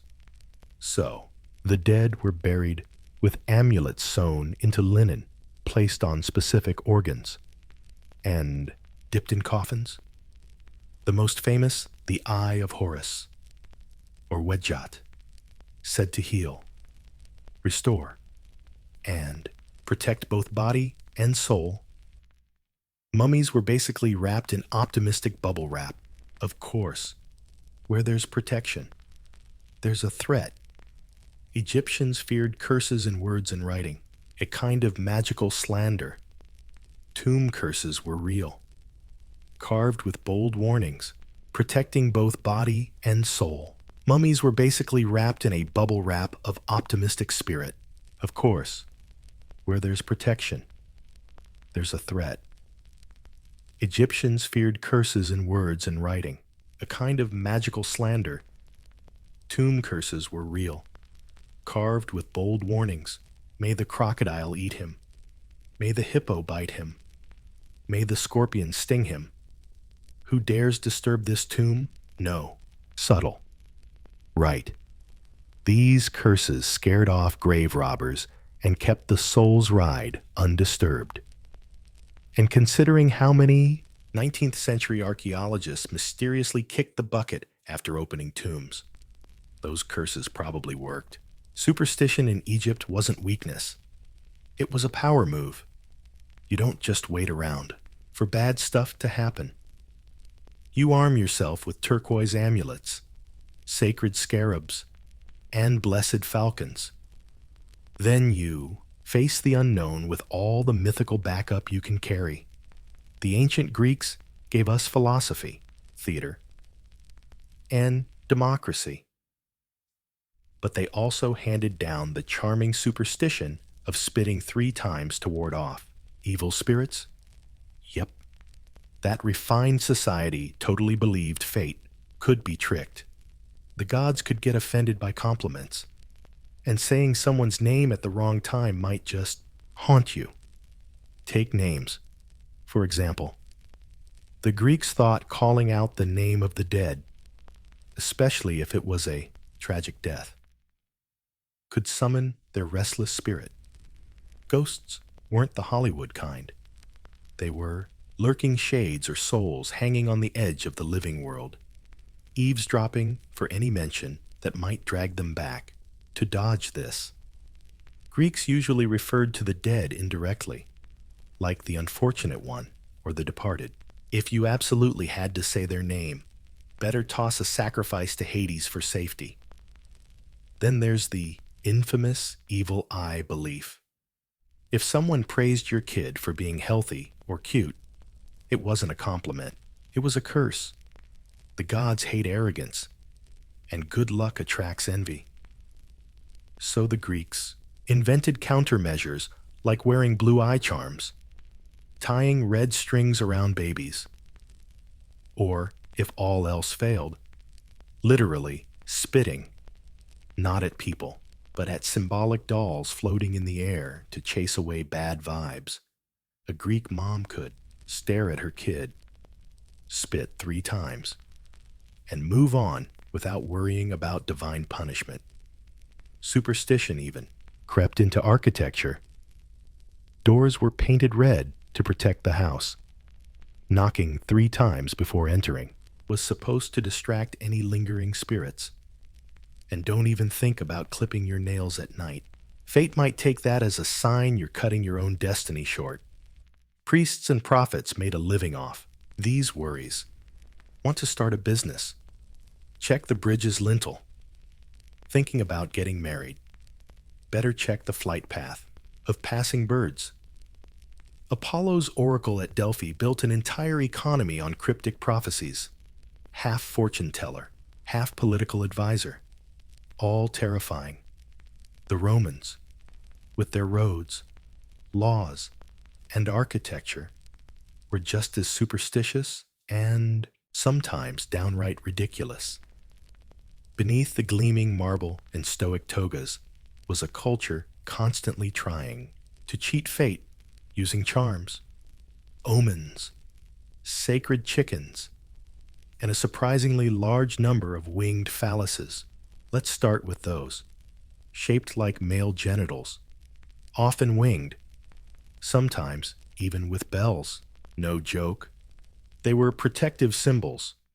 The Romans believed the phallus had the power to ward off the malachio, the evil eye, and bring luck, fertility, and general success. You'd see them carved on walls, worn as jewelry, even hung around kids' necks. Apparently, subtlety wasn't their thing. Superstition was woven into daily life. If you sneezed, someone would immediately say salve, not to be polite, but to stop your soul from flying out. Stepping on your own shadow while swearing was bad luck. Pinning your toga's fibula on the left side. Careful there. Omens, bird behavior interpretation, played a huge role in Roman politics. Augurs, the religious officials trained to watch birds, decided if the gods approved your move. Want to declare war or build a new temple first. Release the sacred chickens and see if they eat. If they refuse the grain, that's a really bad sign. In one famous incident, a Roman commander lost patience and threw the chickens into the sea. That's a very bad sign. In one infamous case, a Roman commander lost his patience and threw a bunch of chickens into the sea. When they refused to eat, spoiler alert, he lost the battle.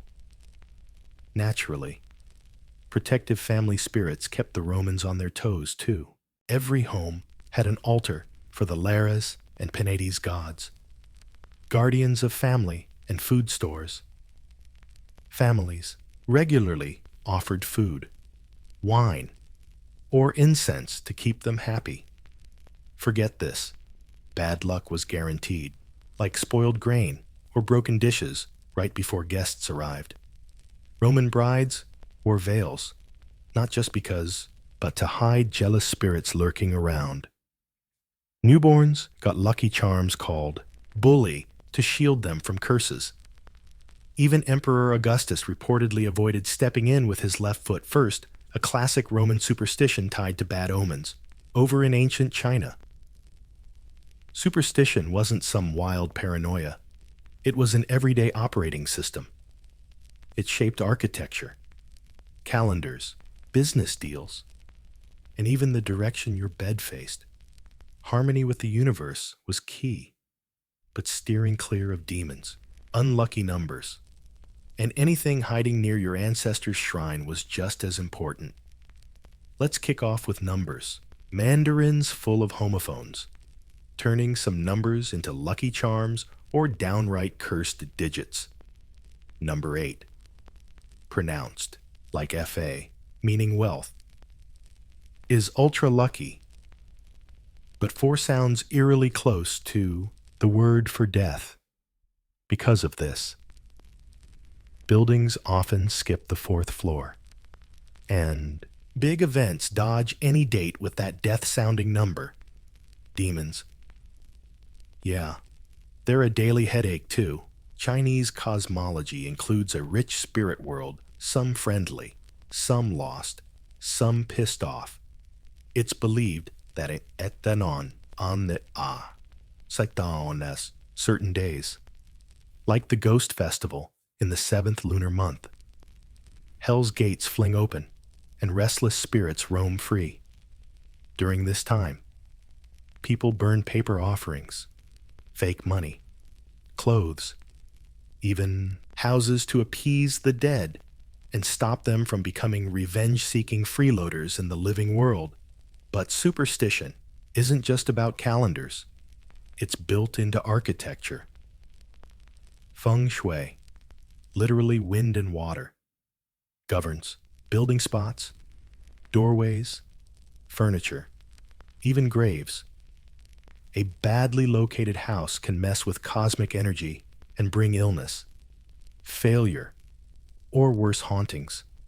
Whole cities were planned with Feng Shui principles to keep vital life energy flowing smoothly and lock out bad vibes at the gates. Superstition also protects babies. Newborns often got milk names, temporary nicknames that made them sound plain or even unwanted, like little dog or ugly boy, to trick jealous spirits into ignoring them. Only after surviving infancy would a child get a real name, usually picked by a fortune teller using astrology charts and zodiac signs. Amulets, jade pendants, red strings, and ancestor worship rituals were all part of the daily defense system. Every shrine was a hotline to the dead, and every respectful act was a spiritual firewall. Vikings might be known for sailing, pillaging, and wearing impractical fur outfits, but they were superstitious too. The Norse lived in a world where fate, threads, gods, and forest happenings all mattered. Every tree could house a spirit, every mound might hide a ghost, and every rune carved on a sword could protect you or doom your descendants. Let's start with runes, not just letters.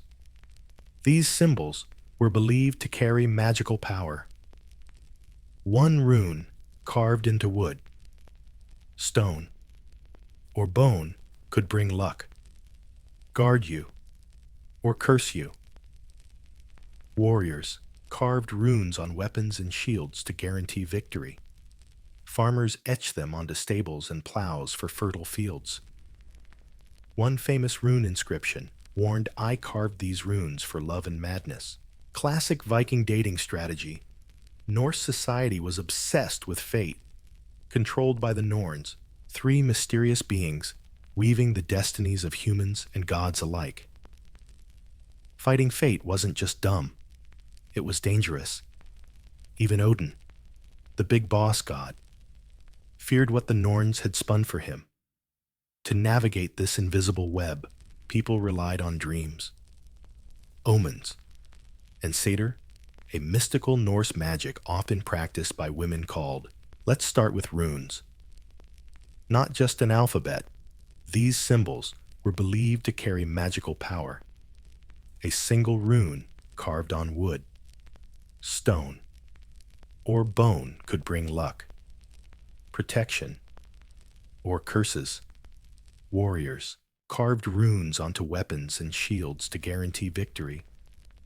Farmers etched them on barns and plows for fertile soil. One famous rune inscription warned, "I carved these runes out of love and madness." Classic Viking dating strategy. Norse society was obsessed with fate, controlled by the Norns, three mysterious beings who spun the destinies of humans and gods alike. Trying to fight fate wasn't just dumb, it was dangerous. Even Odin, the top god, feared what the Norns wove for him. To navigate this invisible web, people relied on dreams, omens, and cedar.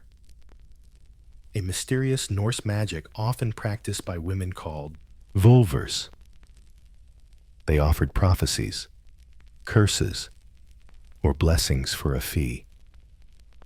Then came the dead, or, more specifically, the draggers. These weren't polite spirits wanting rest. Draugr were undead warriors, usually vengeful, jealous, and smelled terrible. If a guy was especially greedy or cruel in life, he might rise from his grave to bother the living. Stopping this required serious superstition, weapons placed, and amulets worn by someone who actually knew what they were doing. Speaking of protection, and sometimes even sticking a stake right through the dead guy's chest. Long before Dracula showed up, Vikings had already decided that rising from the dead was way too risky. And let's not forget the dwarfs, goblins, and earth spirits, the local ghosts of the land. Offend them by building in the wrong spot, and your farm might burn down, or your cows suddenly stop giving milk, offering treats like bread, milk, or even a bit of beer was the usual way to keep them happy. In ancient India, superstition wasn't some weird side hobby. It was everyday life, woven into religion, medicine, architecture, and even grammar. The line between ritual, tradition, and cosmic paranoia was super thin. And if you think owning a black cat is unlucky, try living in a world where someone's jealous glare could ruin your crops, kill your cow, or give your baby a fever. Let's start with the evil dosha, aka the evil eye, or more bluntly, getting wrecked by a look. People believed a glance fueled by envy or admiration could actually cause harm. Babies were especially vulnerable. To protect them, parents would slap a tiny black dot on the cheek or forehead to distract or ward off the nasty gaze. Some adults even smeared charcoal around their eyes, not for fashion, but as a shield against bad energy. Think eyeliner, but for defense. Curses or Schraper were taken super seriously. The Indian epics Mahabharata and Ramayana, basically powered by curses. A snubbed sage could curse a king. A disrespected goddess might doom an entire dynasty. Say one wrong word to the wrong rishi, and your next 38 lives go up in smoke. To dodge this, people made sure to worship holy folks regularly and donate generously just in case they woke up cranky that day. But superstition wasn't just about fear. It was also about protection and balance. Traditional Indian medicine knew about chakras, the body's energy centers, and used rituals, chants, and even specific gems to fix mental or physical imbalances. Wearing a ruby wasn't just showing off.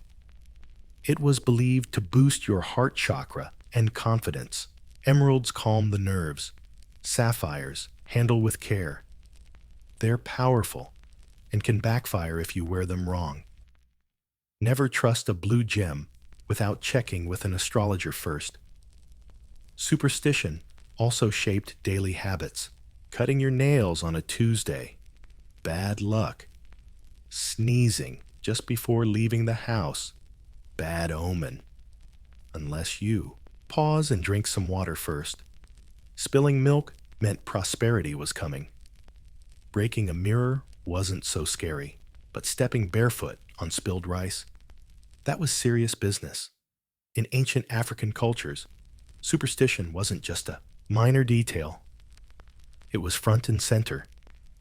Across vast regions, from Nubia and Kush to West African kingdoms like the North and East, the spiritual world was tightly linked to the physical one. Every illness had a spiritual cause. Every misfortune had a reason. And if you didn't know what the spirits wanted, you better find a spiritual guide fast. At the core of many African superstitions was ancestor worship. Ancestors weren't just remembered. They actively participated in family life. If the crops failed, a child got sick, or a neighbor gave you a weird look, it wasn't a coincidence. It might mean the ancestors were unhappy, or someone had used Guju, a kind of magical power or witchcraft, against you. To fix it, consult a spiritual expert, offer gifts at the family shrine, or wear an amulet made by someone who actually knows what they're doing. Speaking of protection, African societies developed complex systems of talismans and charms in West Africa. These were often called little green pouches packed with herbs, bones, seeds, and sometimes poems written on the body or tied to doorways. African societies developed complex systems of amulets and charms. In West Africa, these were usually called little green bags filled with herbs, bones, seeds, and sometimes poems written on skin or tied to doorways. Right. Amulets could shield folks from evil spirits, curses, or envy. Some were even specially made to attract love, wealth, or fertility. Basically, a wearable wish list with spiritual Wi-Fi. Divination also played a big role in dealing with the unknown. Systems like those practiced by the Yoruba used sacred palm nuts. Fortune-telling also played a big role in navigating the unknown. Systems like those practiced by the Yoruba used sacred palm nuts, poems, and complex oral traditions to reveal hidden truths. A skilled diviner could sniff out the source of bad luck and suggest the right offerings, charms, or cleansing rituals to restore balance. It's part therapy, part detective work, and part divine chit-chat. Words have crazy power. A blessing spoken aloud can change your fate. A curse can linger for generations. Names were picked carefully, often based on birth dates or surrounding events. Saying someone's name in anger, especially during rituals, could spark a spiritual reaction. Silence, when needed, was the ultimate shield. Superstition in ancient African cultures was never random. It was a complex system of spiritual responsibility. If you lived right, respected your elders, and honored the invisible forces around you, blessings would come. But skip a dream, insult a tree spirit, or forget offerings at grandma's grave. Don't be shocked if your goat stops eating, your roof starts leaking, and your luck vanishes like morning mist. Across the ancient world, from Babylon's gloomy skies to Egypt's gold-plated amulets, from Chinese talismans to Norse runes carved in panic, superstition wasn't just folklore. It was humanity's attempt to slap meaning, order, and protection onto a world that usually didn't care. Crops failed, plagues hit, kids died, empires fell. With no antibiotics or weather apps, people turned to the next best thing charms, curses, rituals, and signs. Surprisingly, these systems had a lot in common. Despite oceans and mountains, people everywhere feared the evil eye.